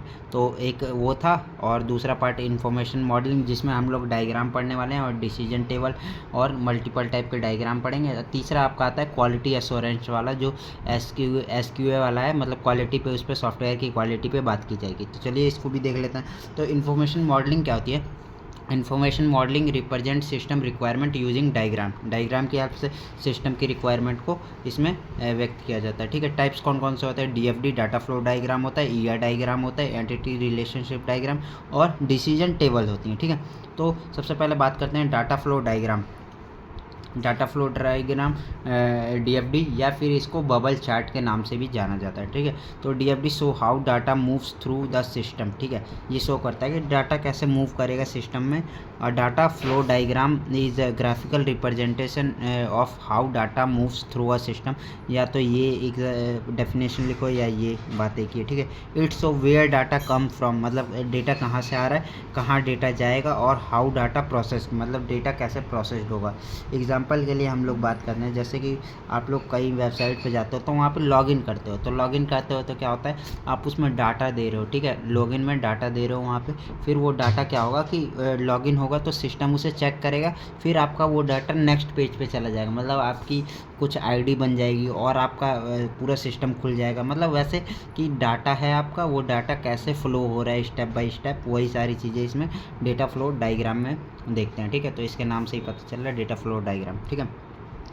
If it focus only on movement और नॉट प्रोग्राम लॉजिक, ठीक है, और एल्गोरिदम। ये प्रोग्राम के लॉजिक और एल्गोरिदम पे काम नहीं करता कि मतलब कैसे क्या हो रहा है, ये बस ये फोकस करता है कि डाटा यहाँ था, यहाँ से यहाँ चला गया, यहाँ से इसका यहाँ गया, ये सारी चीज़ें नहीं देखता कि प्रोग्राम का लॉजिक क्या है, कैसे वो यूज हो रहा है, कैसे 3+2 5 हो रहा है, ये नहीं देखेगा। बस ये देखेगा कि 3+2 हमने दिया तो डाटा फ्लो होके 5 हो गया, या मतलब डेटा कैसे फ्लो हो रहा है, ठीक है। कंपोनेंट ऑफ DFD कौन कौन से कंपोनेंट होते हैं? तो एक्सटर्नल एंटिटी होती है, ठीक है। एक्सटर्नल एंटिटी को आप लोग रेक्टेंगल से रिप्रेजेंट करते हो। And external entity is a person, organization और सिस्टम। ये क्या हो सकता है? पर्सन हो सकता है, ऑर्गेनाइजेशन होता है, और सिस्टम हो सकता है, ठीक है। That interact with the system, ठीक है, जो सिस्टम के साथ इंटरेक्ट करता है। ठीक है। जैसे हम लोग हैं, हम लोग सिस्टम में जाएंगे, AKTU की वेबसाइट पे, वहाँ पे लॉगिन करेंगे तो हम लोग इसमें डिब्बे में आएंगे, मतलब यूजर या स्टूडेंट इसमें लिख सकते हैं हम लोग, ठीक है। सिंबल रेक्टेंगल होता है, एग्जांपल एक कस्टमर, स्टूडेंट या बैंक या यूजर, मतलब सिस्टम भी हो सकता है, बैंक तो सिस्टम है, हाँ ठीक है। तो ये सारी चीज़ें इसमें आ जाती हैं। आप लोगों को दिखाई दिया या नहीं, सॉरी यहाँ पे दिखा देता हूँ, ठीक है। तो ये आपका ये सारी चीज़ें यहाँ पे आ जाती हैं कि एक्सटर्नल एंटिटी इससे रिप्रेजेंट कर रहे हैं, और ये सारी ऑर्गेनाइजेशन, पर्सन और सिस्टम हो सकता है, कस्टमर, स्टूडेंट और इसके एग्जांपल हो गए, ठीक है। अब नेक्स्ट आता है प्रोसेसेस, ठीक है। प्रोसेसेस को किससे डिफाइन किया जाता है, तो प्रोसेसेस को डिफाइन किया, रिप्रेजेंट किया जाता है an activity, a process represent an activity, मतलब क्या उसमें एक्टिविटी हो रही है, क्या उसमें काम हो रहा है, तो इस चीज़ को ये प्रोसेस रिप्रेजेंट करता है। इसको सर्कल से रिप्रेजेंट करते हैं। सिंबल क्या होता है, सर्कल या बबल होता है, ठीक है। इसी वजह से इसको बबल चार्ट भी बोला जाता है। एग्जाम्पल क्या है, कैलकुलेट बिल या प्रोसेस ऑर्डर, ठीक है। जो डेटा हमने दे दिया कि हाँ हमने 8 यूनिट यूज किया है, ठीक है, और वो जब कैलकुलेट करेगा बिल को, डेटा हमारा रेक्टेंगल में आ गया यूनिट का, ठीक है, मतलब आ गया, ठीक है। अब उसको कैलकुलेट करेगा, जो भी इसमें कैलकुलेशन की प्रोसेस होगी वो कैलकुलेट बिल में होगा, ठीक है। डाटा स्टोर क्या होगा, data store represent a place where data is stored for later use database, ठीक है, डेटा लेटर बेस। तो नेक्स्ट कंपोनेंट आपका आता है डेटा स्टोर। तो डेटा स्टोर के लिए दो पैरेलल, तो यहाँ पे डेटा स्टोर को दो पैरेलल लाइन से मतलब जो भी डेटा आपका ज़रूरत होगा डेटा फ्लो डायग्राम में, वो यहाँ पर दो पैरेलल लाइन से स्टोर दिखाया जाएगा। जैसे डेटाबेस में जो भी डेटा आएगा वो दो पैरेलल लाइन से शो होगा, ठीक है। तो store data store represent place where data is stored for later use, ठीक है। बात के यूज के लिए डेटा स्टोर होता है, टू पैरेलल लाइन से इसका सिंबल होता है। एग्जांपल डेटाबेस या फाइल सिस्टम इसका एग्जांपल होगा, ठीक है। अब आता है डेटा फ्लो। डेटा फ्लो कैसे, हर जगह आपने देखा है कि डेटा फ्लो को एरो से दिखाते हैं, जैसे फ्लो चार्ट भी होता है, मतलब डेटा किधर से किधर हम लोग किस मूवमेंट की तरफ बढ़ रहे हैं, तो वही डेटा को यहाँ पे फ्लो उसकी मूवमेंट किससे दिखाते हैं, एरो से दिखाते हैं, सिंगल एरो से, ठीक है। एग्जाम्पल क्या हो गया, ऑर्डर डिटेल, पेमेंट इन्फॉर्मेशन इसका एग्जाम्पल हो गया, ठीक है। अब इसका आता है लेवल ऑफ DFD, ठीक है। तो लेवल ऑफ DFD, अगर DFD आपका आता है, ठीक है, एग्जाम में, तो आप लोग ये कंपोनेंट उसके 4 एक्सप्लेन करोगे, और लेवल ऑफ DFD आप लिख दोगे तो लेवल 0 आता है, लेवल 1 आता है और लेवल 2 आता है। ऐसे मल्टीपल लेवल आ सकते हैं, ठीक है, DFD के। तो इसको हम लोग समझ लेते हैं कि DFD के लेवल्स क्या होते हैं, ठीक है। तो मतलब अगर पूरा, ये तो ज़्यादा ही मैंने एग्जांपल ले रखा है, जैसे ये लेवल 1 का भी ले रखा है पूरा, और ये लेवल 2 का भी ले रखा है। तो ये सारी चीज़ें आपको अगर एग्ज़ाम में, सिर्फ एग्ज़ाम में कभी कभी ये ऐसे आ जाता है कि लेवल 2 DFD बनाओ किसके, एडमिशन, स्टूडेंट एडमिशन के प्रोसेस के लिए, तो सिर्फ आपको इतना बना के आना होगा, ठीक है। तो ये सारी चीज़ें आपकी लेवल्स में आ जाती हैं, ठीक है। लेवल्स में आप देख लेते हैं। जीरो लेवल DFD क्या होता है, तो जीरो लेवल DFD आपका होता है, it's show entire system as a single process with it interaction with the external entities, ठीक है। तो सिंपल सी बात है कि इसमें हम लोग, ये क्या है, ये हमारा प्रोसेस है। ये क्या दिखाता है एरो, हमारा डेटा के फ्लो को दिखाता है। ये क्या दिखाता है हमारा, ये एक्सटर्नल एंटिटी को शो करता है, ठीक है। और एक और क्या था, पैरेलल लाइन अगर होती तो वो डेटाबेस को दिखाती, ठीक है। दो पैरेलल लाइन होती, जैसे यहाँ पे है दो पैरेलल लाइन, तो ये डेटाबेस को, जहाँ पे डेटा स्टोर होता है उसको दिखाती है, ठीक है। अब बात करते हैं कि इस जो प्रोसेस है, इसको अगर हम लोग, जैसे आप लोग एग्जाम्पल के लिए समझो कि ये पूरा क्या है, इंडिया है, ठीक है। ये पूरा क्या है, इंडिया है। अब इसको हम जूम करके देखेंगे तो उसमें लेवल 1 DFD में चले जाएंगे, ठीक है। लेवल 1 DFD में जाएंगे तो हमारे, मान लेते हैं कि वो सिंगल प्रोसेस एक गोल वाली थी, ठीक है, एडमिशन सिंगल प्रोसेस थी यहाँ पे, ठीक है, एडमिशन सिंगल प्रोसेस है। अब इसको जूम करके देखा, रियल वर्ल्ड एग्जाम्पल होगा कि इंडिया को जब हम जूम करेंगे तो उसमें मल्टीपल आपको स्टेट दिखाई देंगे, ठीक है। तो मल्टीपल, ये क्या हो गई, एक प्रोसेस थी हमारे पास, वो टूट गई मल्टीपल प्रोसेसेस के अंदर, तो ये क्या हो गया, लेवल 1 DFD हो गया, ठीक है। अब मान लेते हैं कि हमने स्टेट के मैप को और जूम किया, ठीक है, स्टेट के मैप को और जूम किया, जैसे यूपी हमने किया, इंडिया में हमने जूम किया यूपी पे, तो यूपी जूम किया तो हमें क्या क्या दिखा, यूपी दिखा, हमें बिहार दिखा, दिल्ली दिखा, हरियाणा दिखा, ऐसे रियल वर्ल्ड एग्जाम्पल की बात कर रहा हूँ, ठीक है। तो वो सारे दिखे। अब मैं मान लेता हूँ ये यूपी है, अब इसको और जूम करता हूँ, ये 1 पे यूपी है, ये एग्जाम्पल याद रखो, ठीक है। 1 पे यूपी है। अब यूपी में मैंने और जूम किया तो ये 1.1 दिखा, 1.2 दिखा, 1.3 दिखा। मतलब यूपी में हमें बनारस दिखा, यूपी में हमें गोरखपुर दिखा, यूपी में हमें मेरठ दिखा।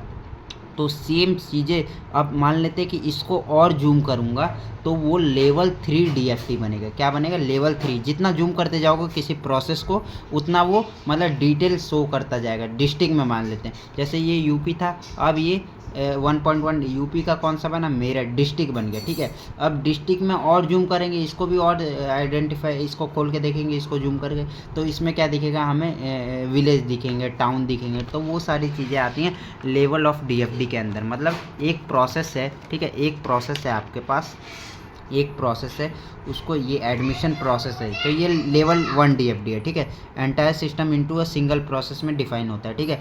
अब लेवल 1 DFD में क्या होगा? The main system process is divided into सब प्रोसेसेस सो मोर डिटेल, ठीक है। ये मोर डिटेल शो करता है। जैसे कि ये एडमिशन प्रोसेस था यहाँ पे, वो कैसे यूज हो रहा है? परफॉर्म मतलब एडमिशन प्रोसेस हो रहा है तो परफॉर्म इनटेक प्रोसीजर होगा, ठीक है, कोई इनटेक प्रोसीजर होगा। फिर उसके बाद क्या होगा? मेंटेन स्टूडेंट डेटा किया जाएगा, फिर जनरेट रिपोर्ट की जाएगी, या फिर पता चलेगा कि क्या एडमिन ने उसकी ये स्टूडेंट चाहता था एडमिशन लेना, तो क्या एडमिन ने रिक्वेस्ट को मतलब उसकी रिक्वेस्ट को रिस्पॉन्ड किया है, येस किया है या नो किया है, एडमिशन देगा या नहीं दिया है, ठीक है। सिंपल ये मतलब वही समझा रहे हैं यहाँ पे कि यूजर चाहता है, रिक्वेस्ट कर रहा है एडमिशन का, एडमिन क्या करेगा? चेक करेगा और रिस्पॉन्ड कर देगा कि हाँ येस या नो, तुम्हें एडमिशन मिला है या नहीं मिला। तो ये आपका लेवल 0 हो गया। लेवल 1 आपको समझ में आ गया कि उस प्रोसेस को ही और जूम करके देखा जा रहा है, उस प्रोसेस को ही डिटेल में एक्सप्लेन किया गया है। और लेवल 2 में और ज़्यादा लेवल 1 को भी ब्रेक डाउन किया जा रहा है, स्मॉलेस्ट मतलब स्मॉलेस्ट डिटेल रिप्रेजेंटेशन होता है, ठीक है। तो लेवल 2 DFD ये हो गया, ठीक है। तो रियल वर्ल्ड एग्जांपल हो गया डिस्ट्रिक्ट ऑफ अ स्टेट, ये आपका रियल वर्ल्ड एग्जांपल हो गया। जैसे कि यहाँ पे ये प्रोसेस था परफॉर्म इनटेक प्रोसीजर, इसी को अब और डिटेल में शो किया गया है। तो ये आपका रिसीव एडमिशन एप्लीकेशन लेगा, फिर वेरीफाई एडमिशन एप्लीकेशन करेगा, फिर रिव्यू एडमिशन एप्लीकेशन, ये सारी चीज़ें यहाँ पे होंगी। तो ये सारा चीज़ें आपका लेवल ऑफ DFD में आ जाता है।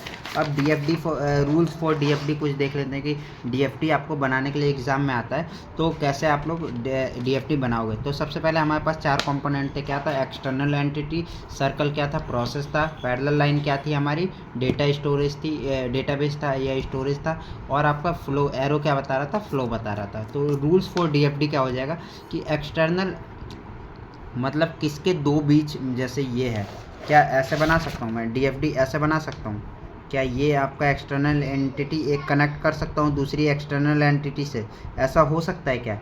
तो देख लेते हैं कि ऐसा हो सकता है या नहीं। तो ऐसा नहीं हो सकता, ठीक है। ऐसा अगर हम लोग बनाते हैं अपने, ये रिक्वेस्ट इसको कर रहे हैं, इसको डायरेक्ट रिक्वेस्ट थोड़ी ना कर पाएगा, किसी प्रोसेस के हेल्प से ही तो रिक्वेस्ट करेगा ना। मतलब कुछ मान लेते हैं एडमिशन, ये स्टूडेंट था, ये एडमिन को डायरेक्ट थोड़ी ना कुछ कहेगा कि मतलब डायरेक्ट कुछ बात ही नहीं कर पाएगा, किसी के रिगार्डिंग ही तो करेगा। एडमिशन लेना है तो एडमिशन प्रोसेस हो गया, फ़ीस जमा करना है तो फ़ीस जमा करने का प्रोसेस हो गया। मतलब ये स्टूडेंट जो है ये यहाँ पे इसको करेगा प्रोसेस को, प्रोसेस यहाँ से जाएगा ऐसे, और रिस्पॉन्स आपका ऐसे आ जाएगा। ऐसा नहीं है कि ये डायरेक्ट इसको एरो डेटा भेज रहा है, ठीक है। डेटा फ्लो ये ऐसा नहीं कर सकता। तो वही सारे रूल्स हम लोग देख सकते हैं कि कौन कर सकता है कौन नहीं कर सकता। एक्सटर्नल एंटिटी टू प्रोसेस मतलब ये रेक्टेंगल है, ये ऐसा कर सकता है, इसको रिक्वेस्ट भेज सकता है, ये पॉसिबल है, ठीक है।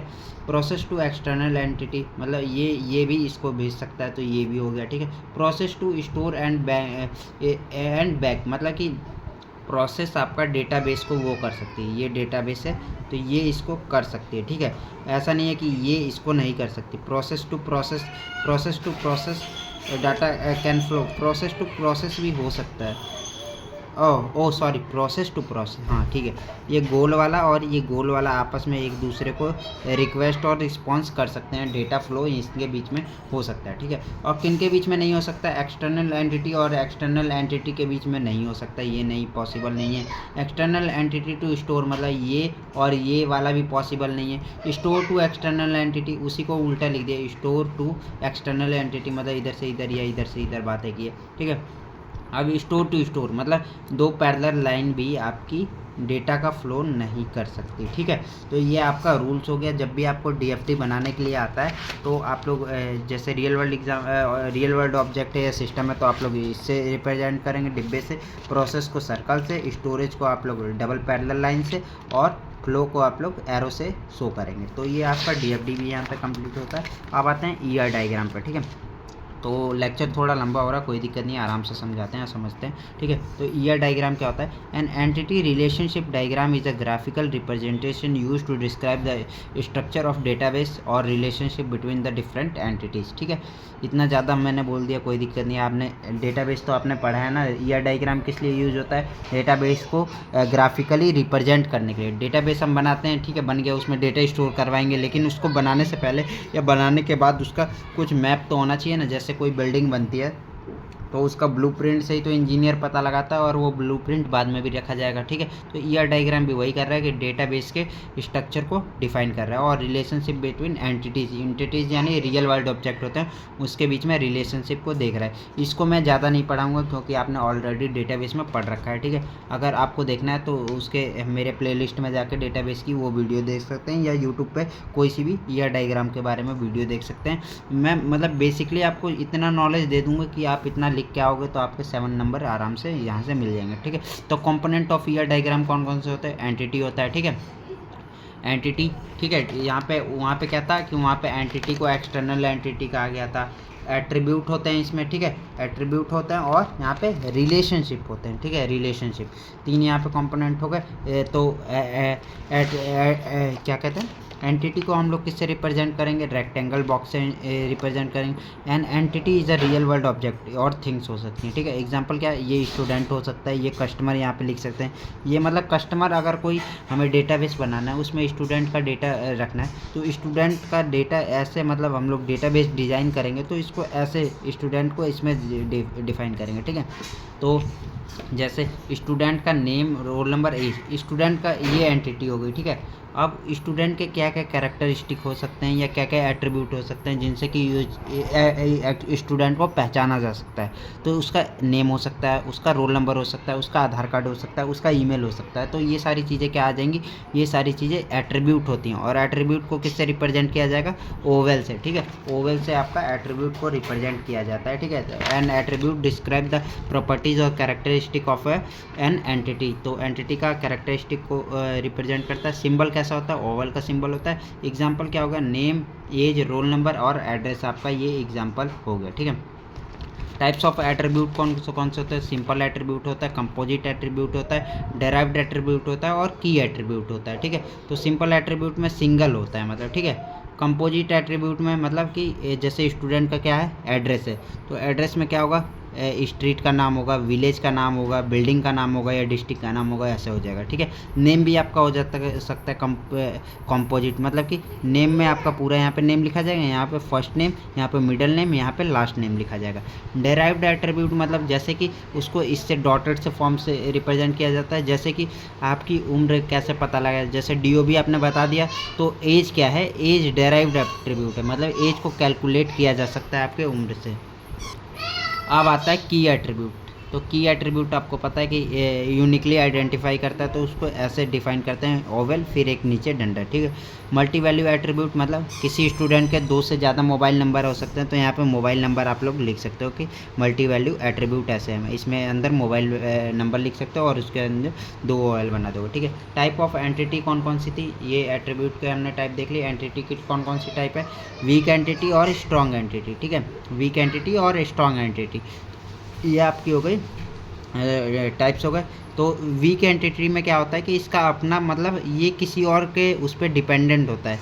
और स्ट्रॉन्ग एंटिटी क्या होता है कि खुद के, जैसे खुद का इसका प्राइमरी की होता है और इसका खुद का प्राइमरी की नहीं होता। प्राइमरी की यानी की एट्रीब्यूट मतलब जिससे यूनिकली आइडेंटिफाई किया जा सकता है। जैसे किसी क्लास में कोई क्लास है, उसमें 3 बच्चे हैं, तीनों का नाम अभिषेक है।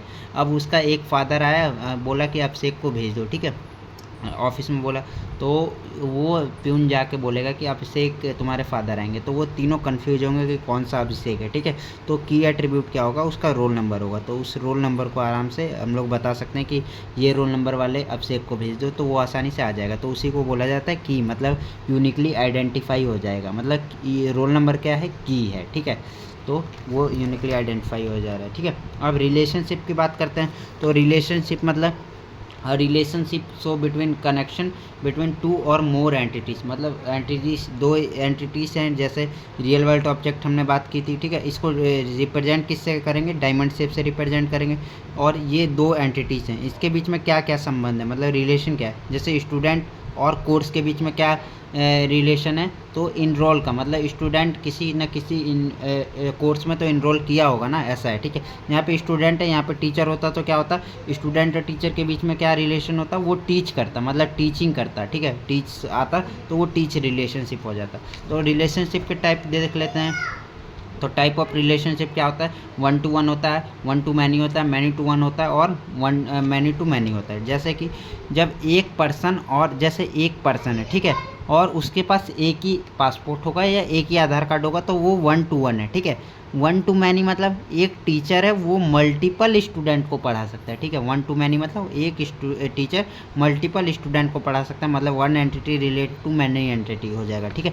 मैनी टू मैनी यानी मल्टीपल लोग, मल्टीपल एंटिटीज मल्टीपल एंटिटी के साथ रिलेट करेंगे, जैसे स्टूडेंट्स हो सकते हैं और कोर्स हो सकते हैं, कोर्सेस हो सकते हैं। एक स्टूडेंट हो सकता है मल्टीपल कोर्सेस में एनरोल कर रहे हैं, या मल्टीपल स्टूडेंट मल्टीपल कोर्सेज में एनरोल करें, या कोर्सेज मल्टीपल होंगे और स्टूडेंट, मतलब एक तरह से ये हो गया, जब एक पर्सन का एक आधार कार्ड है तो वो 1 to 1 है, ठीक है। एक पर्सन एक आधार कार्ड, एक टीचर कई सारे स्टूडेंट को पढ़ा रहा है, तो 1 to मैनी, मैनी टू 1 इसी को उल्टा कर दो कि एक स्टूडेंट मल्टीपल टीचर से पढ़ सकता है, ठीक है। तो ये हो गया, और यहाँ पे स्टूडेंट और कोर्सेस हो गए, तो ये आपका मैनी टू मैनी हो गया, ठीक है। तो यहाँ पे यह डायग्राम भी ख़त्म होता है। यह डायग्राम का कुछ इस तरीके से हम लोग एक तरह से रिव्यू देख लेते हैं या कंक्लूजन। तो एंटिटी होती है, ये स्ट्रॉन्ग और वीक एंटिटी हो गए, एट्रीब्यूट ये सारे हो गए, और ये रिलेशनशिप आपके हमने पढ़ा दिया, ठीक है। अब इसका year diagram of college management system का आ जाता है, ठीक है। तो कॉलेज मैनेजमेंट सिस्टम का आपको सबसे पहले 4 बॉक्स बनाना है, स्टूडेंट, एडमिशन, लेक्चर और सब्जेक्ट और टाइम टेबल, ठीक है, टाइम टेबल। अब स्टूडेंट और एडमिशन में कैसे रिलेशन है कि स्टूडेंट जो है वो एडमिशन लेगा, टेक्स एडमिशन, ठीक है। स्टूडेंट के क्या क्या कैरेक्टरिस्टिक हो सकते हैं, स्टूडेंट के मतलब मोबाइल नंबर होगा, स्टूडेंट का नेम हो सकता है, एज हो सकता है, एड्रेस हो सकता है, ठीक है। तो ये सारे स्टूडेंट के कैरेक्टरिस्टिक हो गए या एट्रीब्यूट होगा। एडमिशन का क्या क्या एट्रीब्यूट हो सकता है कि स्टूडेंट का नंबर होगा, ठीक है, डेट ऑफ एनरोलमेंट होगा, कोर्स नेम होगा, मतलब इसकी ये सारी चीज़ें इस फॉर्म से इसको पता किया जा सकता है, ठीक है। अब ये दोनों आपस में कंबाइन कर दिया तुमने, फिर टाइम टेबल को बीच में बनाओ, और लेक्चर और टेक्स एडमिशन, मतलब उसने लेक्चर कब से स्टार्ट हो रहा है और कब से एडमिशन लिया, तो उसके बीच में भी रिलेशन हो सकता है। ये थोड़ा आपको समझ में नहीं आया होगा, लेकिन इमेज में ऐसा ही था। ऐसे आप लोग ये वाला बना देना, फिर ये वाला बना देना, लेक्चरर और सब्जेक्ट, मतलब लेक्चरर क्या करेगा, सब्जेक्ट को लेक्चर ही तो देगा, मतलब लेक्चर्स ही तो देगा ना। तो लेक्चरर का क्या हो सकता है, लास्ट नेम फर्स्ट नेम हो सकता है, लेक्चरर का मतलब टीचर का नेम हो सकता है, ठीक है, और एड्रेस और आईडी हो सकता है। ये सारी चीज़ें लेक्चरर मतलब कि टीचर की हो सकती है। और सब्जेक्ट्स क्या क्या हो सकते हैं कि वो कौन सा सब्जेक्ट पढ़ाता है, मतलब लेक्चर्स किस सब्जेक्ट के दे रहा है, ठीक है। तो सब्जेक्ट यूनिट हो सकता है, एट्रीब्यूट हो सकता है, तो ये भी एक एंटिटी हो गई, और ये सारे इसके एट्रीब्यूट हो गए, और इन दोनों को जोड़ देना, तो ये आपका ईयर डायग्राम बन जाएगा। सिंपल अगर ईयर डायग्राम बनाना है तो स्टूडेंट टीचर टीच कर रहा है, ठीक है, और ये उसके कैरेक्टरिस्टिक हो गए, ये उसके कैरेक्टरिस्टिक हो जाए। अब आते हैं डिसीजन टेबल पे, ठीक है। तो डिसीजन टेबल क्या है, सॉफ्टवेयर टूल है, ठीक है। ये क्या है, एक सॉफ्टवेयर टूल है। क्या है, सॉफ्टवेयर टूल है, represent complex logic in tabular form, ठीक है। तो ये कॉम्प्लेक्स लॉजिक को टेबुलर फॉर्म में रिप्रेजेंट करता है। Decision table is a tabular representative use to show different condition and action taken for each condition. It helps in handling complex decision logic in a clear and structured way, ठीक है, structured way में ये show करता है। और decision table are widely used in software designing and requirement analysis, ठीक है। तो ये सारी चीज़ें डिसीजन टेबल के अंदर आती हैं, तो ये उतना इंपॉर्टेंट नहीं है, फिर भी एक बार पढ़ लेते हैं। इसका कुछ स्ट्रक्चर कैसे होता है कि इसका स्ट्रक्चर ऑफ डिसीजन टेबल, तो इसमें क्या क्या होता है, कंडीशन स्टब होते हैं, एक्शन स्टब होता है, कंडीशन एंट्री होती है, और एक्शन एंट्री होती है, ठीक है। तो ये थोड़ा इंग्लिश में लिखा हुआ है, इसको हम लोग ईजी लैंग्वेज में मैंने यहाँ पे लिख दिया है इंग्लिश में, ठीक है। तो सारे कंडीशन या सवाल यहाँ पे लिखे जाते हैं या पूछे जाते हैं, ठीक है। एक्शन स्टेप में कौन सा एरिया होगा, सारे पॉसिबल आउटकम यहाँ पे लिखे जाते हैं, ठीक है। सारे पॉसिबल आउटकम यहाँ पे लिखे जाते हैं। अभी ये बस समझ लो, ठीक है। अब आगे दिखाता हूँ, समझाता हूँ, ठीक है। कंडीशन एंट्री क्या होगी, यहाँ यस या नो में या ट्रू या फॉल्स में भरा जाता है, ठीक है। ट्रू फॉल्स पे या यस नो भरा जाएगा। एक्शन एंट्री क्या होगी, यहाँ एक्स मतलब कि जो भी एक्स मार्क करो या कुछ टिक मार्क कर दो या एक्स ही यहाँ पे लिखा गया, यहाँ एक्स या चेक मार्क लगाया जाता है जो बताता है कि कौन सा एक्शन लेना है। अब इतना तुमने पढ़ा, कुछ समझ में नहीं है कोई दिक्कत नहीं है। अब यहाँ पे उसका डिसीजन टेबल का हम लोग फॉर्मेट देखते हैं कैसा होता है। तो ये कंडीशन स्टेप होता है जो मैंने बताया, कंडीशन स्टेप, ठीक है। कंडीशन स्टेप का एरिया ये वाला है कंडीशन स्टेप का, ठीक है। कंडीशन एंट्री का एरिया ये वाला है, ठीक है। यस नो में यहाँ पे भरे जाएंगे और यहाँ पे रूल दिए होते हैं कुछ, ठीक है। कंडीशन एंट्री कौन सी होती है, तो कंडीशन एंट्री आपकी ये वाली हो गई। एक्शन एंट्री कौन सी होती है, कौन कौन से एक्शन लिए जाएंगे, ये हो गया एक्शन एंट्री का पार्ट। और आपका एक्शन स्टेप कौन सा होगा, ये एक्शन स्टेप हो जाएगा, ठीक है। अब इसको समझते हैं, ठीक है। ये कंडीशन क्या है, इफ़ से डिनोट करेंगे, यदि ये कंडीशन होगी तो ये एक्शन लिया जाएगा, ठीक है। तो जैसे यूजर नेम करेक्ट होगा लॉगिन सिस्टम में, ठीक है। यूजर नेम करेक्ट होता है और पासवर्ड करेक्ट होता है। यूजर नेम करेक्ट है, यस। पासवर्ड करेक्ट है, यस। तो क्या होगा, अलाउ लॉगिन, लॉगिन को अलाउ कर दिया जाएगा। अब देखते हैं, यूजर नेम करेक्ट है, पासवर्ड इनकरेक्ट है, तो यूजर को अलाउ किया जाएगा या नहीं, तो शो एरर मैसेज, इस पर मार्क लगाया, मतलब कि ये वाला टास्क आपका परफॉर्म हो रहा है, मतलब कि एरर मैसेज शो करेगा, ठीक है। लॉगिन नहीं होगा। अब तीसरा रूल के अकॉर्डिंग पढ़ते हैं, यूजर नेम करेक्ट है, नहीं है, और पासवर्ड करेक्ट है, यस ये है, तो भी आपका लॉगिन नहीं होगा। अब मान लेते हैं कि दोनों करेक्ट नहीं है, यूज़र नेम भी करेक्ट नहीं भरा उसने और पासवर्ड भी करेक्ट नहीं भरा, दोनों नो है, मतलब यस नहीं है कोई सा भी, तो कौन सा परफॉर्म होगा टास्क, आपका एरर मैसेज शो करेगा। तो यहाँ पे ये मार्क लगा, इस पर ऐसे मार्क लगाओ या ऐसा मार्क लगाओ, कोई दिक्कत नहीं है। तो ये सारी चीज़ें, ये इतनी आसानी से इसको हमने डिसीजन टेबल में इस फॉर्मेट में व्यक्त कर दिया, ठीक है। अगर ये हम लिखने जाते कि यूज़र नेम करेक्ट होगा तो ये करना है, यूज़र नेम नहीं करेक्ट होगा तो ये करना, तो यदि हम इसी फॉर्मेट को लिखने जाते तो क्या होता, हमारा कई पेज लग जाते, बहुत टाइम लग जाता। तो ये सिंपल सा डिसीजन टेबल का मतलब ही वही है, represent complex logic in tabular form, मतलब कॉम्प्लेक्स लॉजिक है ना, यहाँ पे यदि यही सारी चीज़ें लिखेंगे, लिख के रिप्रेजेंट करेंगे तो वो बहुत ज़्यादा मतलब टाइम लेगा, कॉम्प्लेक्स हो जाएगा। तो इसीलिए ये डिसीजन टेबल यूज किया जाता है। आई होप आपको पूरा समझ मतलब आया होगा, ठीक है।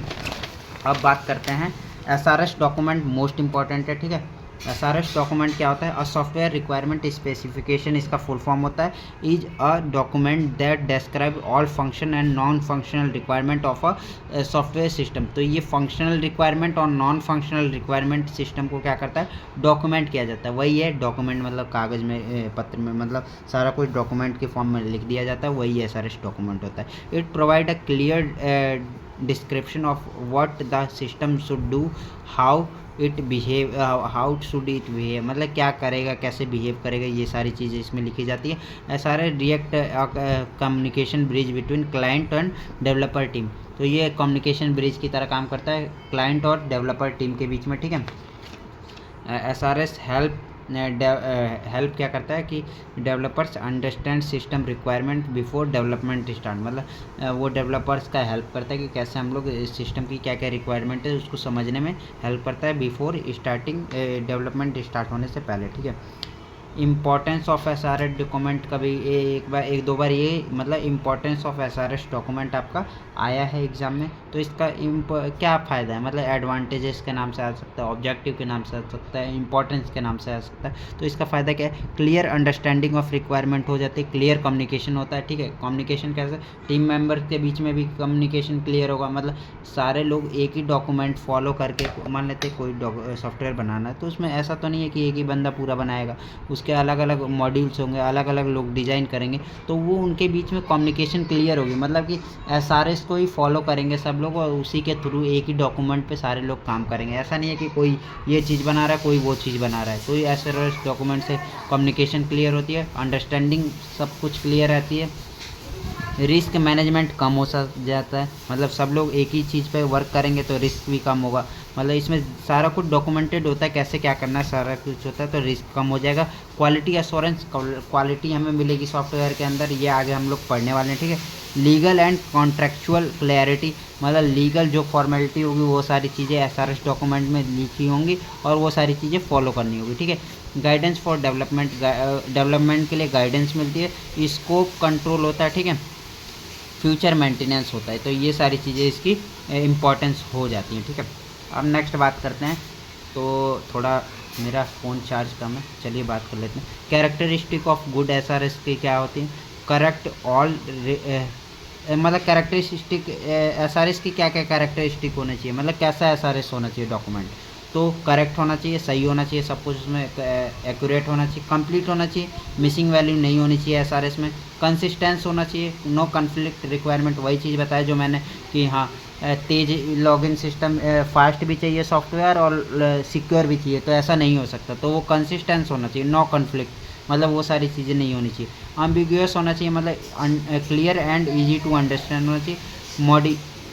मॉडिफिकेशेबल होना चाहिए, मॉडिफिकेबल मतलब इजी टू अपडेट होना चाहिए, और टेस्टेबल होना चाहिए, ठीक है। तो ये सारी चीज़ें आपकी कैरेक्टरिस्टिक के अंदर आती हैं। तो एसआरएस डॉक्यूमेंट कुछ मैंने इस तरीके से एक्सप्लेन करने की कोशिश की है। ये पूरा एक आपका डॉक्यूमेंट है, मतलब कई पीस ऑफ पेपर हैं, ठीक है। उसमें सारा कुछ दिया होगा, introduction, overall description, system feature और अपेंडिक्स दिया होगा, ठीक है। तो मेनली ये 3 कंपोनेंट है आपके, ठीक है, 3 कंपोनेंट है। इसी के अंदर सारा कुछ रिक्वायरमेंट आता है, हार्डवेयर रिक्वायरमेंट क्या होता है, सॉफ्टवेयर रिक्वायरमेंट क्या होता है, डेटाबेस रिक्वायरमेंट, ये सारी चीज़ें इसमें आती है, ठीक है। ओवरऑल इस डिस्क्रिप्शन में भी सब कुछ आता है। तो इसका क्या है, एक इस तरीके से डॉक्यूमेंट है, ठीक है, पेपर है। उसको क्या करेंगे, एसआरएस फॉलोड बाय, मतलब ये सारी चीज़ें इस डॉक्यूमेंट को कौन कौन फॉलो करेगा, यूजर भी फॉलो करेगा।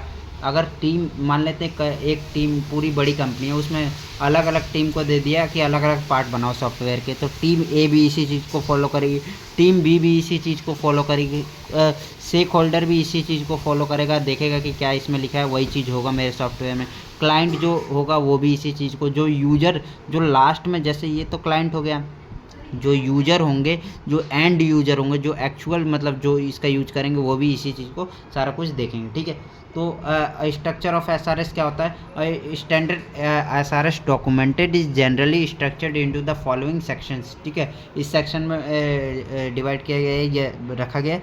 तो अकॉर्डिंग टू IEEE फॉर्मेट के अकॉर्डिंग, ठीक है। तो ये इस नाम से IEEE फॉर्मेट एसआरएस के नाम से आ सकता है एग्जाम में क्वेश्चन, या स्ट्रक्चर्ड ऑफ एसआरएस आ सकता है, या एसआरएस डॉक्यूमेंट आ सकता है। तो सारे कुछ में आप लोग को यही लिख के आना है, ठीक है। एसआरएस से रिलेटेड कुछ भी दिखे तो, ठीक है।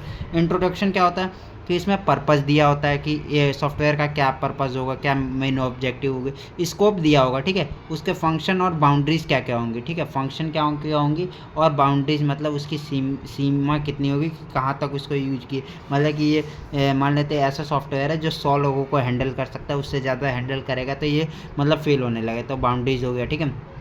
डेफिनेशन और एब्रीविएशंस करके है, ठीक है। तो explain the meaning of the technical terms and full form, जो जैसे एसआरएस है तो इसका एसआरएस का ही मतलब नहीं पता होगा, जैसे ये हमने लिख दिया अपने डॉक्यूमेंट में कोई फुल फॉर्म, जैसे बैचलर ऑफ आर्ट बीए लिख दिया इसमें, ठीक है। तो बीए का कई लोगों को मतलब ही नहीं पता होगा, तो बीए का फुल फॉर्म उसमें दिया होगा कि बैचलर ऑफ आर्ट होता है, बैचलर ऑफ बीटेक का बैचलर ऑफ टेक्नोलॉजी होता है। तो ये सारी चीज़ें इसमें फुल फॉर्म और टेक्निकल टर्म्स का मीनिंग दिया रहेगा, ठीक है। रेफरेंसेस कौन कौन सी, मतलब इस चीज़ को बनाने के लिए कौन कौन सा रेफरेंस या सोर्स हमने यूज़ किया, गूगल का यूज़ किया, किसी कंपनी का रिपोर्ट यूज़ किया, वो सारी चीज़ें इसमें दी होगी। ओवरव्यू ब्रीफ समरी पूरी दी होगी। इंट्रोडक्शन पार्ट में ये सारे 5 आपके कंपोनेंट, मतलब 5 फीचर या कंपोनेंट या सेक्शन बोला जाए तो ये आता है, ठीक है।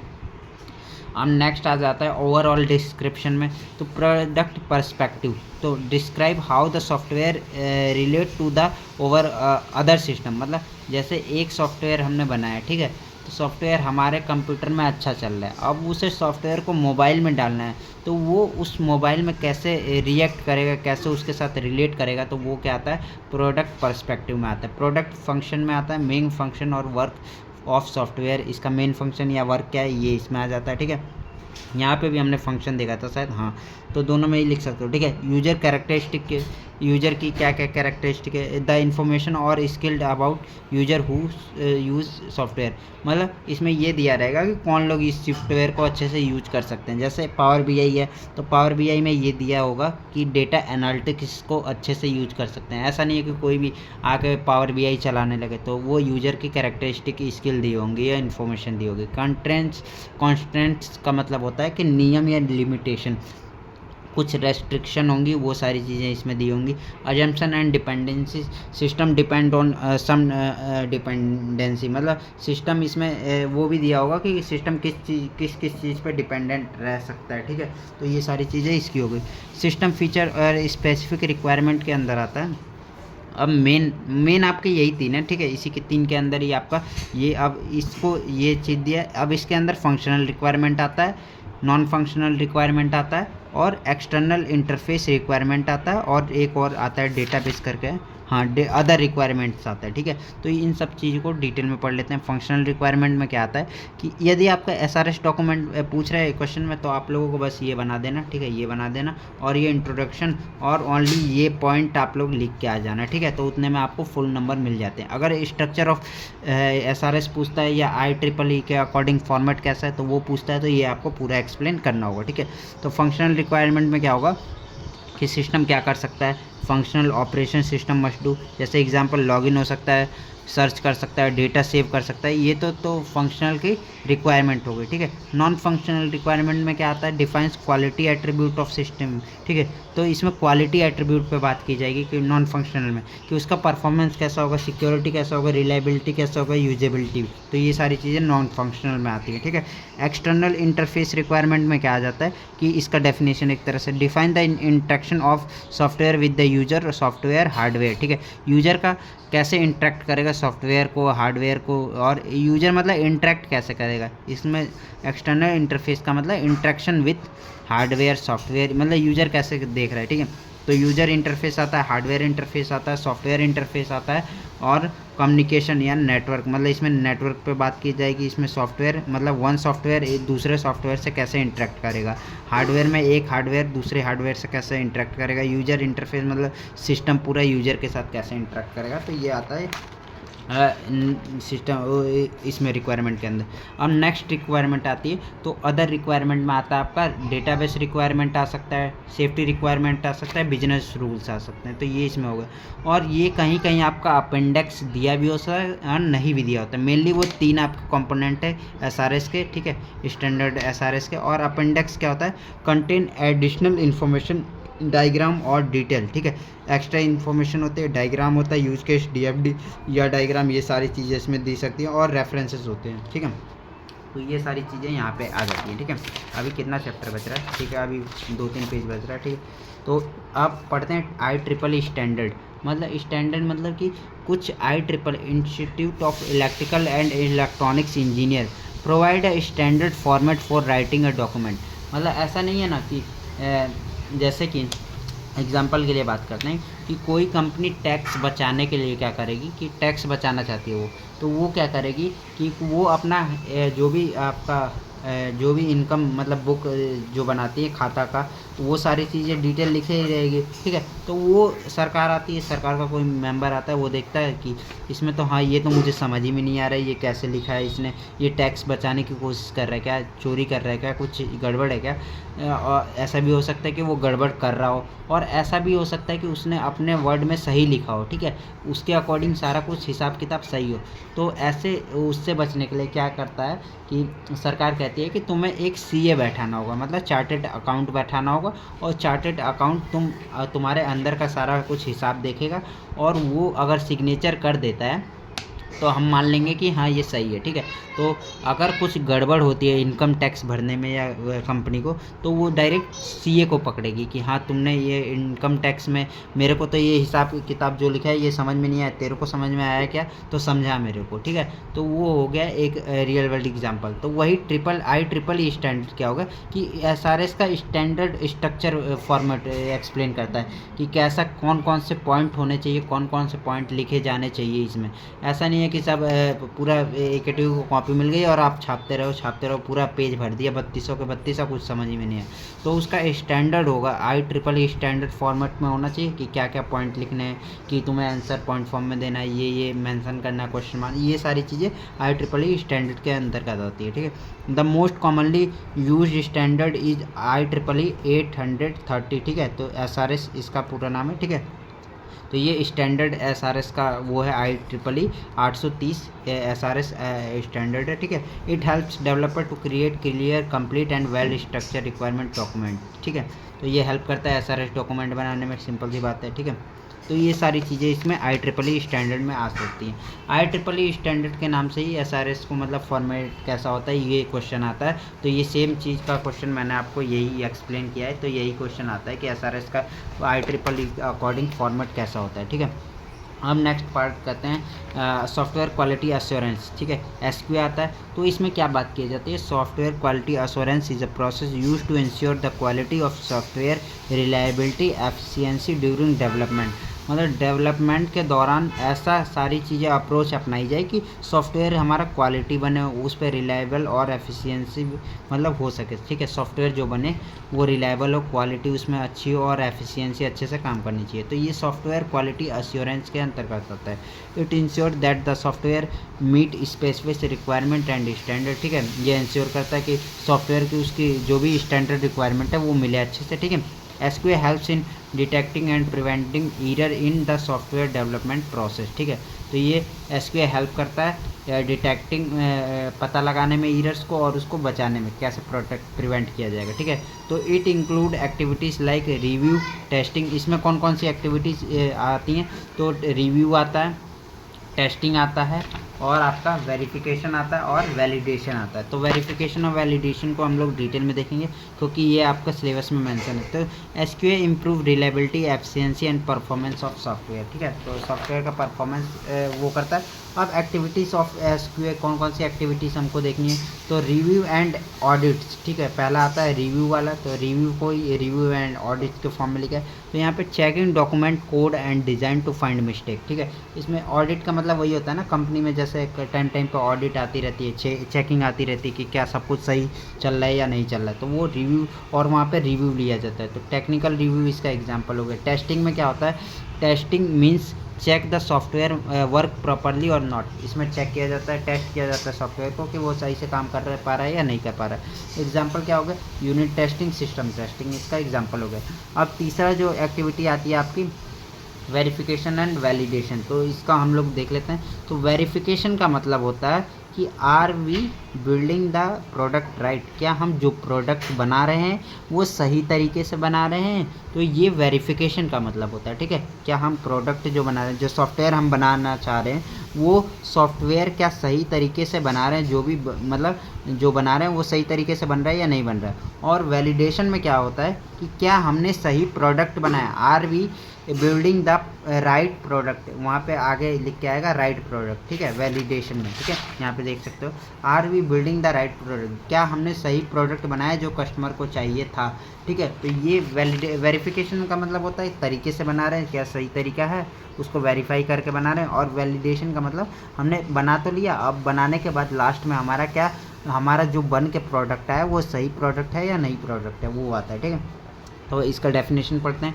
तो verification is a static process होती है, ठीक है, of checking document designing and code without executing the program. इसमें मतलब प्रोग्राम को एक्सिक्यूट नहीं किया जाता है, अभी बस वैसे ही चेक किया जाता है, चेकिंग डॉक्यूमेंट चेक किया जाता है, डिज़ाइन चेक किया जाता है, कोड चेक किया जाता है। मतलब इसमें ये जो बनाने की सॉफ्टवेयर प्रोसेस है उसको चेक किया जाता है, मतलब क्या हम उस सॉफ्टवेयर को सही तरीके से बना रहे हैं ना, मतलब डॉक्यूमेंट फॉलो कर रहे हैं, डिज़ाइन कर रहे हैं, या कोड मतलब कोड विदाउट एक्सिक्यूटिंग, अभी इसको रन करके नहीं देख रहे हैं, बस उसको देख रहे हैं कि सही तरीके से बन रहा है। रन करके कब देखेंगे, अगले वाले वैलिडेशन में, ठीक है। Checking whether the software is developed according to specification, ठीक है। तो ये इसमें ये क्वेश्चन पूछा जाता है, ये लाइन आपको जरूर लिख के आनी है, are we building the product right way लिख सकते हो या राइट लिख सकते हो, क्योंकि ये किसी महान पुरुष ने दिया था ये लाइन कि are we building the right product right, क्या हम सही तरीके से उस प्रोडक्ट को बना रहे हैं, ठीक है। इसमें किस चीज़ पर फोकस किया जाता है, प्रोसेस ओरिएंटेड होता है। एक्टिविटी कौन कौन सी होती है, रिव्यू, इंस्पेक्शन एंड चेकिंग इसमें एक्टिविटी होती है। टाइमिंग क्या क्या होता है, done during the development phase, early stage जिसको बोला जाता है कि मतलब ये डेवलपमेंट फेज के अंदर ही डन किया जाता है, इसको किया जाता है परफॉर्म, ठीक है। चेकिंग कब करोगे, सही तरीके से बन रहा है या नहीं बन रहा है वो कब चेक करोगे, जब बन रहा होगा, मतलब बना रहे हैं सब लोग उसी में तो चेक करोगे ना कि सही तरीके से बन रहा है या नहीं। मेथड क्या है, स्टैटिक मेथड है। ऑर्डर क्या है, कम्स बिफोर वैलिडेशन, तो वही चीज़ है, ये टाइमिंग और ऑर्डर का मतलब सेम है, डन ड्यूरिंग डेवलपमेंट फेस या डन बिफोर वैलिडेशन, और उसका ऑर्डर क्या हो जाएगा, डन आफ्टर वेरिफिकेशन के बाद उसको डन किया जाता है वैलिडेशन को। गोल क्या है, कैच ईरर्स इन डिज़ाइन रिक्वायरमेंट, डिज़ाइन या रिक्वायरमेंट में ईरर्स को ये पकड़ता है, ठीक है। वैलिडेशन क्या है, validation is a dynamic process checking whether the final software meets the actual requirement and the expectation of the customer, मतलब कि उसको लास्ट में जो भी बन के आ रहा है वो एक्सपेक्टेशन जैसा कि कस्टमर की नीड थी वैसा बना है या नहीं बना है, तो वो वैलिडेशन का होता है। Checking whether the software meets the user requirement, मतलब चेक किया जाता है कि यूजर की रिक्वायरमेंट फुलफिल हो रही है या नहीं हो रही है। तो are we building the right product, क्या हम सही प्रोडक्ट बना रहे हैं जो कस्टमर को चाहिए, ये इसमें ये क्वेश्चन पूछा जाता है और ये आपको एग्जाम में जरूर लिख के आना, ठीक है। फोकस किस में किया जाता है, ये प्रोडक्ट ओरिएंटेड होता है। और एक्टिविटीज़ क्या होती हैं, ब्लैक बॉक्स टेस्टिंग होती है, वाइट बॉक्स टेस्टिंग होती है और यूनिट टेस्टिंग होती है, ठीक है। गोल क्या है इसका, तो कैचेस ईरर इन फंक्शनैलिटी, जो फंक्शनल जो उसकी सॉफ्टवेयर जो फंक्शन काम करेगा उसमें ईरर को देखना होता है, ठीक है। उसमें क्या था कि हम जो बना रहे थे वो डिज़ाइन किया गया था या रिक्वायरमेंट थी उसमें कुछ ईरर को पकड़ रहा था, और ये किस में ईरर को पकड़ेगा, ये फंक्शनैलिटी में, मतलब जो काम हो रहा है ऑपरेशन कर रहा है उसमें ईरर को पकड़ेगा, ठीक है। मेथड क्या हो गया, डायनेमिक मेथड हो गया, वो स्टैटिक था, ये डायनेमिक। ऑर्डर क्या हो गया, done after the verification phase, verification phase की बात किया जाता है, ठीक है।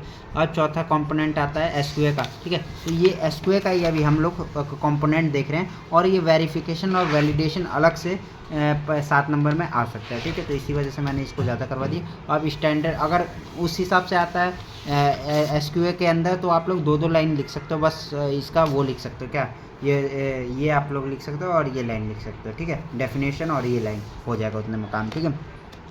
क्वालिटी स्टैंडर्ड क्या होगा कि फॉलोइंग इंटरनेशनल स्टैंडर्ड, जैसे IEEE का फॉर्मेट हम लोग डॉक्यूमेंट बनाने के लिए कर रहे थे, ठीक है, वैसे ही इसमें सॉफ्टवेयर बनाने के लिए हमें कुछ स्टैंडर्ड दिए होते हैं जिनका फॉलो करके हम लोग ये पता कर सकते हैं या ये जान सकते हैं कि हम लोग कितना अच्छे से मतलब सॉफ्टवेयर बना रहे हैं, ठीक है। मतलब सॉफ्टवेयर तो हम लोग कोई भी बनाएगा, कोई मान लेते हैं कोई कंपनी गूगल भी बनाएगी सॉफ्टवेयर, मतलब कोई सर्विस बेस्ड कंपनी होगी वो भी सॉफ्टवेयर बनाएगी क्लाइंट के लिए, तो वो भी बना देगी, काम कर रहा है, ठीक है। लेकिन एक कोई मान लेते हैं कि कॉलेज स्टूडेंट भी वैसे ही सॉफ्टवेयर उसने ज़्यादा ही पढ़ लिया तो वो भी सॉफ्टवेयर बना रहा है, तो लेकिन वो क्या करेगी, गूगल जो कंपनी है वो क्वालिटी स्टैंडर्ड को देख के बनाएगी, ये इसने भी बनाया पर इसने ये सारी चीज़ें ज़्यादा ध्यान नहीं दिया और वैसे ही बना दिया, काम दोनों सेम कर पा रही हैं, ठीक है।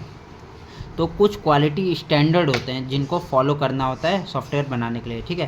तो कौन कौन से होते हैं, ISO 9000 होता है और SEI CMM मॉडल होता है, ठीक है। तो ये आपका सॉरी, तो 2 होते हैं, तो हमारे पेपर के लिए एग्ज़ाम के लिए ये मोस्ट इम्पॉर्टेंट है, इसको भी हम लोग देखने वाले हैं, ठीक है। अब सॉफ्टवेयर क्वालिटी फ्रेमवर्क है, इसी के एसक्यूए के अंदर ही अब ये सारा कुछ चलेगा, एसक्यूए के अंदर ही आपका सिलेबस में सब कुछ दिया हुआ है कैसे क्या करना है, क्या फ्रेमवर्क क्या होता है। तो a software quality framework is a set of standard models and guidelines to use to maintain and improve the quality of the software product and development. मतलब ये फ्रेमवर्क क्या है कि फ्रेमवर्क इसमें सेट ऑफ स्टैंडर्ड्स मॉडल, ठीक है, rules होंगे, इसमें कुछ स्टैंडर्ड मॉडल दिए होंगे, कुछ गाइडलाइन दी होंगी जो क्या मेंटेन करेंगी और क्वालिटी को इम्प्रूव करेंगी सॉफ्टवेयर को, उसको ध्यान में रखते हुए हम अगर बनाते हैं तो, ठीक है। एग्जाम्पल कौन कौन सा हो गया, ISO 9000 हो गया और SEI CMM हो गया, ये 2 मतलब मेन है, ठीक है। तो ये क्या इंटरनेशनल क्वालिटी मैनेजमेंट स्टैंडर्ड होता है, और ये क्या measure maturity of software development process, मतलब ये क्या कर रहा है कि हमारा क्वालिटी मैनेजमेंट को देख रहा है, ये भी क्वालिटी मैनेजमेंट को देख रहा है, लेकिन इसमें किस पे ध्यान दिया जाता है, जो प्रोसेस हमारे बनाने की है सॉफ्टवेयर, ये उस चीज़ पे ध्यान देता है, कोई कंपनी के प्रोसेसेस पे ये फोकस करता है, डेवलपमेंट प्रोसेसेस पे फोकस करता है, ठीक है। तो इसको देख लेते हैं जल्दी जल्दी। नीचे वाला एक था 6 सिग्मा, तो ये उतना इंपॉर्टेंट नहीं है, ठीक है, और ये आपके उसमें दिया भी नहीं। तो ISO 9000 देख लेते हैं सबसे पहले, ठीक है। बैटरी कम रह रही है मेरी, बस ISO अगर आपको अभी तक मतलब सही लगा हो लेक्चर तो आप लोग लाइक कर सकते हो चैनल को और सब्सक्राइब कर सकते हो चैनल को, वीडियो को लाइक कर सकते हो, फ्रेंड्स के साथ शेयर कर सकते हो और चैनल को सब्सक्राइब कर सकते हो, क्योंकि अगर आप लोग सपोर्ट करोगे तो मैं ऐसे ही आगे वीडियो बनाता रहूँगा, ठीक है। तो ISO 9000 देख लेते हैं। Is a set of international standard, ठीक है, सेट ऑफ इंटरनेशनल स्टैंडर्ड होता है। ये कोई कंपनी नहीं है, मतलब ये एक तरह से जैसे संगठन बना लेते हैं, जैसे कि मतलब एक तरह से रूल्स या सेट ऑफ इंटरनेशनल स्टैंडर्ड है, ठीक है, जो quality management development by the international organization के द्वारा दिया गया है फॉर स्टैंडर्डाइजेशन। ISO का नाम ने आपने सुना होगा, ISO मार्क हर जगह आता है, ठीक है। तो वो सारी चीज़ें इस मतलब ये एक तरह से स्टैंडर्ड है जिसको फॉलो करके अगर हम सॉफ्टवेयर बनाते हैं तो हमारा सॉफ्टवेयर अच्छा बनेगा, ठीक है। तो ऑब्जेक्टिव और क्या है, ISO provides guidelines and principle for quality management, मतलब क्वालिटी सॉफ्टवेयर के क्वालिटी मैनेजमेंट के लिए गाइडलाइंस, कुछ रूल्स प्रोवाइड करेगा, कुछ प्रिंसिपल प्रोवाइड करेगा कि ऐसे काम करना है, और उससे improve software development processes improve होंगे, ठीक है। दोनों में शायद प्रोसेसेस पे ही मतलब ध्यान दिया गया है कि हाँ वही है ना, सॉफ्टवेयर की क्वालिटी को अगर अच्छा करना है तो प्रोसेस अच्छा करो, ऑटोमेटिक आपका सॉफ्टवेयर लास्ट में अच्छा बनेगा, ठीक है। Objective of ISO 9000 ensure high quality product and service, ठीक है। इम्प्रूव ऑर्गेनाइजेशनल प्रोसेस को इम्प्रूव करता है, इंक्रीज कस्टमर के सेटिस्फेक्शन को बढ़ाता है, maintain standard documentation and procedures को मेंटेन करके रखता है, इम्प्रूव मैनेजमेंट एंड डॉक्यूमेंटेशन, वही चीज़ें दोनों में लिखा हुआ है, reduce error and defect, error को कम करता है और डिफेक्ट को भी कम करता है, इम्प्रूव रिलायबिलिटी एंड एफिशिएंसी, भरोसेमंद प्रोडक्ट बनाता है और एफिशिएंट प्रोडक्ट बनाता है, सॉफ्टवेयर बनाता है। 7 मैनेजमेंट प्रिंसिपल आते हैं, ठीक है, आ सकते हैं, मतलब ये उतना इंपॉर्टेंट नहीं है पर 7 मैनेजमेंट प्रिंसिपल इस टॉपिक के इंपॉर्टेंट आते हैं, ठीक है। तो कस्टमर फोकस होता है, लीडरशिप होता है, इंगेजमेंट ऑफ पीपल होता है, प्रोसेस अप्रोच होता है, इम्प्रूवमेंट होता है, एविडेंस बेस्ड डिसीजन मेकिंग और रिलेशनशिप मैनेजमेंट। तो ये सब आपको याद करना पड़ेगा। सिंपली क्वालिटी एश्योरेंस का मतलब क्वालिटी पे बात की जा रही थी, उसके अंदर कंपोनेंट के हमने देख लिया, स्टैंडर्ड लास्ट में क्या था, ये सॉफ्टवेयर क्वालिटी फ्रेमवर्क के अंदर ये 2 टाइप के आते हैं या 3 टाइप के, और ये क्वालिटी स्टैंडर्ड के नाम से भी आ सकता है, ठीक है, या SEI CMM मॉडल आ सकता है, ISO 9000 मॉडल के नाम से आ सकता है। तो ये सारा चीज़ हो गया। अब ISO की सीरीज़ देख लेते हैं। तो ISO 9000 होता है, बेसिक कॉन्सेप्ट एंड वोकेबुलरी होता है, ISO 9001 है, ISO 9004 है। तो ये सारी चीज़ें आपकी दी हुई हैं, ठीक है। आप देख लेते हैं हम लोग आगे चल के, और लास्ट इंपॉर्टेंट टॉपिक है आपका सिलेबस का, ठीक है। तो SEI CMM मॉडल क्या होता है, SEI CMM मॉडल क्या होता है, तो SEI CMM model helps organization to improve their software development process leading to high quality software and efficient project management. Same वही जो काम वो कर रहा था वही चीज़ ये भी कर रहा है, ठीक है। तो ये प्रोसेसेस पे फोकस कर रहा है, अब प्रोसेसेस को देखा जाएगा, और ये वो चीज़ का बताता है कि कोई कंपनी सॉफ्टवेयर बना रही है, ठीक है, वो सारा कुछ फॉलो भी कर रही है, मतलब फॉलो तो करेगी तो अच्छा प्रोडक्ट बनेगा ही। तो ये उसको मतलब एक तरह से ये भी बता देता है कि तुम्हारी कंपनी जो सॉफ्टवेयर बनाने की है वो किस लेवल पे है।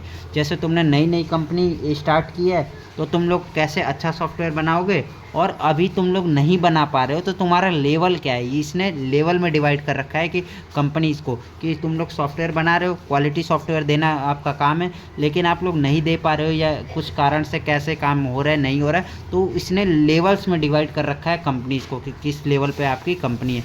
जैसे आपने फ्री फायर खेला होगा, नहीं खेला होगा कोई बात नहीं, उसमें क्या होता है कि पता नहीं सिल्वर होता है, ब्रॉन्ज होता है लेवल, ब्रॉन्ज, सिल्वर, फिर गोल्डन आ सकता है, प्लेटिनम आ सकता है, हीरोइक करके आता है कुछ वैसा। मतलब जैसे जैसे अपग्रेड हो जाएगी आपकी कंपनी वैसे वैसे आपका लेवल बनता है, मतलब जैसे जैसे आप अच्छे से खेलने लगते हो आपका लेवल बढ़ जाता है। तो उसी तरीके से SEI CMM मॉडल भी कंपनीज़ के प्रोसेसेस पे वर्क करती है कि कैसे सॉफ्टवेयर बना रही हैं और क्वालिटी सॉफ्टवेयर कैसे मिलेगी। और ये तो बात कर लिया इसने, और ये किस चीज़ पे, प्रोसेसेस पे बात करती है कि आपकी ये भी पता लगा सकती है कि आपकी कंपनी किस लेवल पे है, किस लेवल का वो काम कर रही है, ठीक है।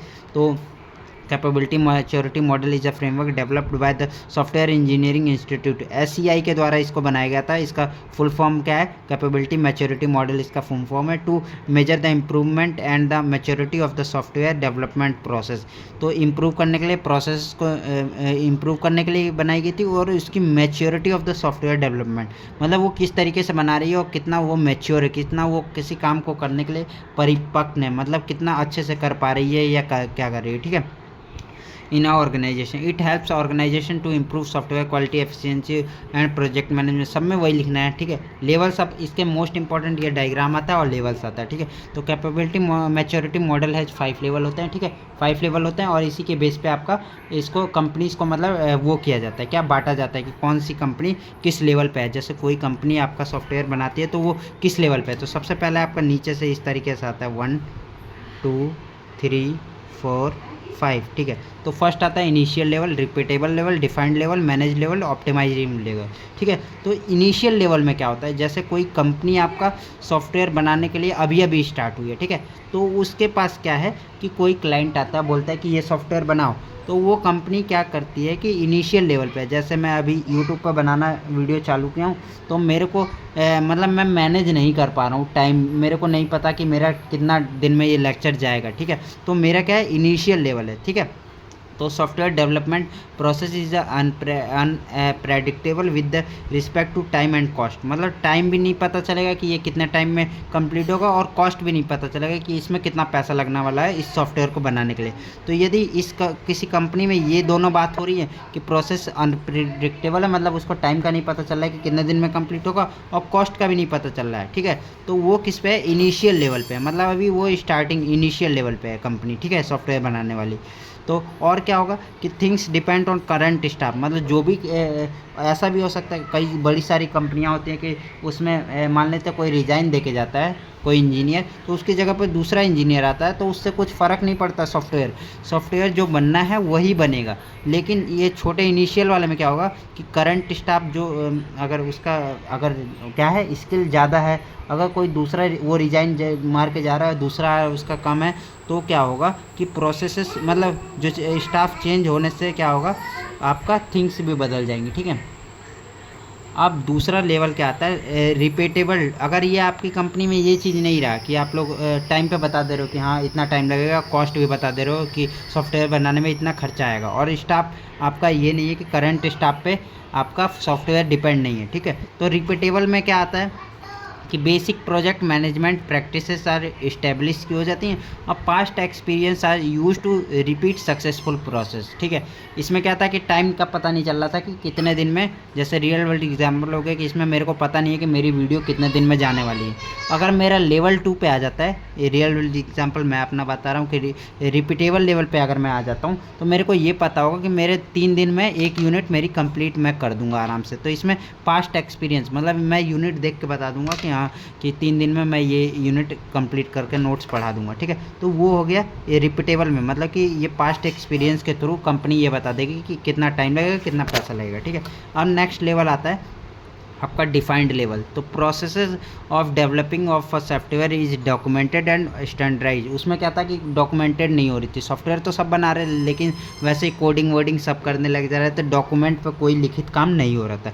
लेकिन डिफाइंड लेवल की जब कंपनी बन जाती है, ठीक है, वो अब धीरे धीरे एक बंदा था इनिशियल लेवल पर वो काम कर रहा था, कैसे कर रहा था, लेकिन अगर डॉक्यूमेंटेड होने लगा सब काम, जैसे मेरा यूट्यूब चैनल है, मैंने डॉक्यूमेंटेड मतलब कुछ लिख के डाल दिया कि मेरा ये कि इतने तारीख को आएगा, एक लेक्चर इतने तारीख को आएगा, ये सारी चीज़ें डॉक्यूमेंटेड हो गया, तो वो डिफाइंड लेवल पे आ जाती है कंपनी सॉफ्टवेयर बनाने वाली, ठीक है। तो वो स्टैंडर्डाइज और डॉक्यूमेंटेड कर देती है काम को, ठीक है। अब डॉक्यूमेंटेड तो हो गया, लेकिन उस डॉक्यूमेंट को फॉलो भी तो करना चाहिए ना, इसमें डॉक्यूमेंटेड हो गया। अब मैनेज्ड वाले में क्या होगा कि इस सारी चीज़ों को फॉलो भी की जाएंगी, और process are measured and control using documents, मतलब प्रोसेस को कंट्रोल किया जाएगा, यदि कोई काम धीरे हो रहा है तो उसको तेज़ किया जाएगा, कंट्रोल किया जाएगा डॉक्यूमेंट का यूज करके, ठीक है। इसमें डॉक्यूमेंटेड कर दिया गया, और इसमें अब उसका यूज करके अच्छे से मैनेज किया जा रहा है, quality performance and the careful maintain किया जा रहा है, ठीक है। अब लास्ट में अब यहाँ तक आपकी कंपनी मतलब अच्छी खासी बन जाती है, ठीक है। अब यहाँ पे क्या होता है, ऑप्टिमाइजिंग लेवल में जब कोई कंपनी सॉफ्टवेयर बनाने की आती है, कब आती है, जैसे गूगल हो गई, माइक्रोसॉफ्ट हो गई, तो वो ऑप्टिमाइजिंग लेवल में पहुँच चुकी है सॉफ्टवेयर बनाने की। तो continuous process improvement and innovation are implemented, कुछ नई चीज़ें उसमें खोजी जा रही है, इम्प्रूवमेंट किया जा रहा है, कुछ ऐसा सब कुछ, मतलब यहाँ तक तो कंपनी अच्छी खासी बन चुकी है, लेकिन यहाँ पे अब लगातार इम्प्रूवमेंट, उसमें भी इम्प्रूवमेंट किया जा रहा है। कुछ मान लेते सॉफ्टवेयर बनाया, कुछ उसमें कमी आ गई, तो वो ऐसे फिर अगले वाले सॉफ्टवेयर को ऐसा डिज़ाइन किया जाए कि वो कभी भी वो प्रॉब्लम ना आए उस सॉफ्टवेयर में। तो ये ऑप्टिमाइजिंग लेवल हो गया। तो advantages of SEI CMM model क्या होता है, इम्प्रूव सॉफ्टवेयर क्वालिटी को इम्प्रूव करता है, रेड्यूस डेवलपमेंट रिस्क को रेड्यूस करता है, प्रोवाइड बेटर प्रोजेक्ट मैनेजमेंट को बेटर प्रोजेक्ट मैनेजमेंट प्रोवाइड करता है, और इनकरेज कंटिन्यूस इम्प्रूवमेंट को ये दिखाता है, ठीक है। तो ये पूरा आपका ख़त्म होता है यहाँ पे, पूरा सिलेबस आपका कवर हुआ है यहाँ पे, ठीक है। तो पूरा सिलेबस यहाँ पे आपका ये सारा कुछ कवर हो गया है। और आपसे मैं गुजारिश करूँगा कि आप लोगों को क्या करना है, चैनल को सब्सक्राइब करना है, अपने फ्रेंड या कॉलेज ग्रुप में भेज देना। आपको इसके नोट्स कहाँ मिलेंगे, टेलीग्राम चैनल पे आपको नोट्स जल्दी प्रोवाइड हो जाएंगे, ठीक है। और कंटिन्यूस सीरीज़ आपकी 3rd ईयर की अब बनेगी। जितने मैंने सब्जेक्ट स्टार्ट किया उनका तो ज़रूर से ज़रूर इस टाइम ही बनाऊँगा, और जो सब्जेक्ट मैंने नहीं स्टार्ट किए उनके पेपर एग्ज़ाम आते आते तक आपको 1 शॉट वीडियो मिल जाएंगे, ठीक है। तो थैंक्स फॉर वॉचिंग, सब्सक्राइब करना मत भूलना और शेयर करना अपने दोस्तों के साथ। यदि एक आपने डिवाइस से सब्सक्राइब कर रखा है तो अपने दूसरे आईडी से भी लॉगिन करके सब्सक्राइब कर सकते हैं, क्योंकि हमारा चैनल 1000 सब्सक्राइबर में बहुत मतलब नज़दीक है। और अगर आप लोग जल्दी से करवाओ 1001 के करवाओ, ठीक है। तो थैंक्स फॉर वॉचिंग।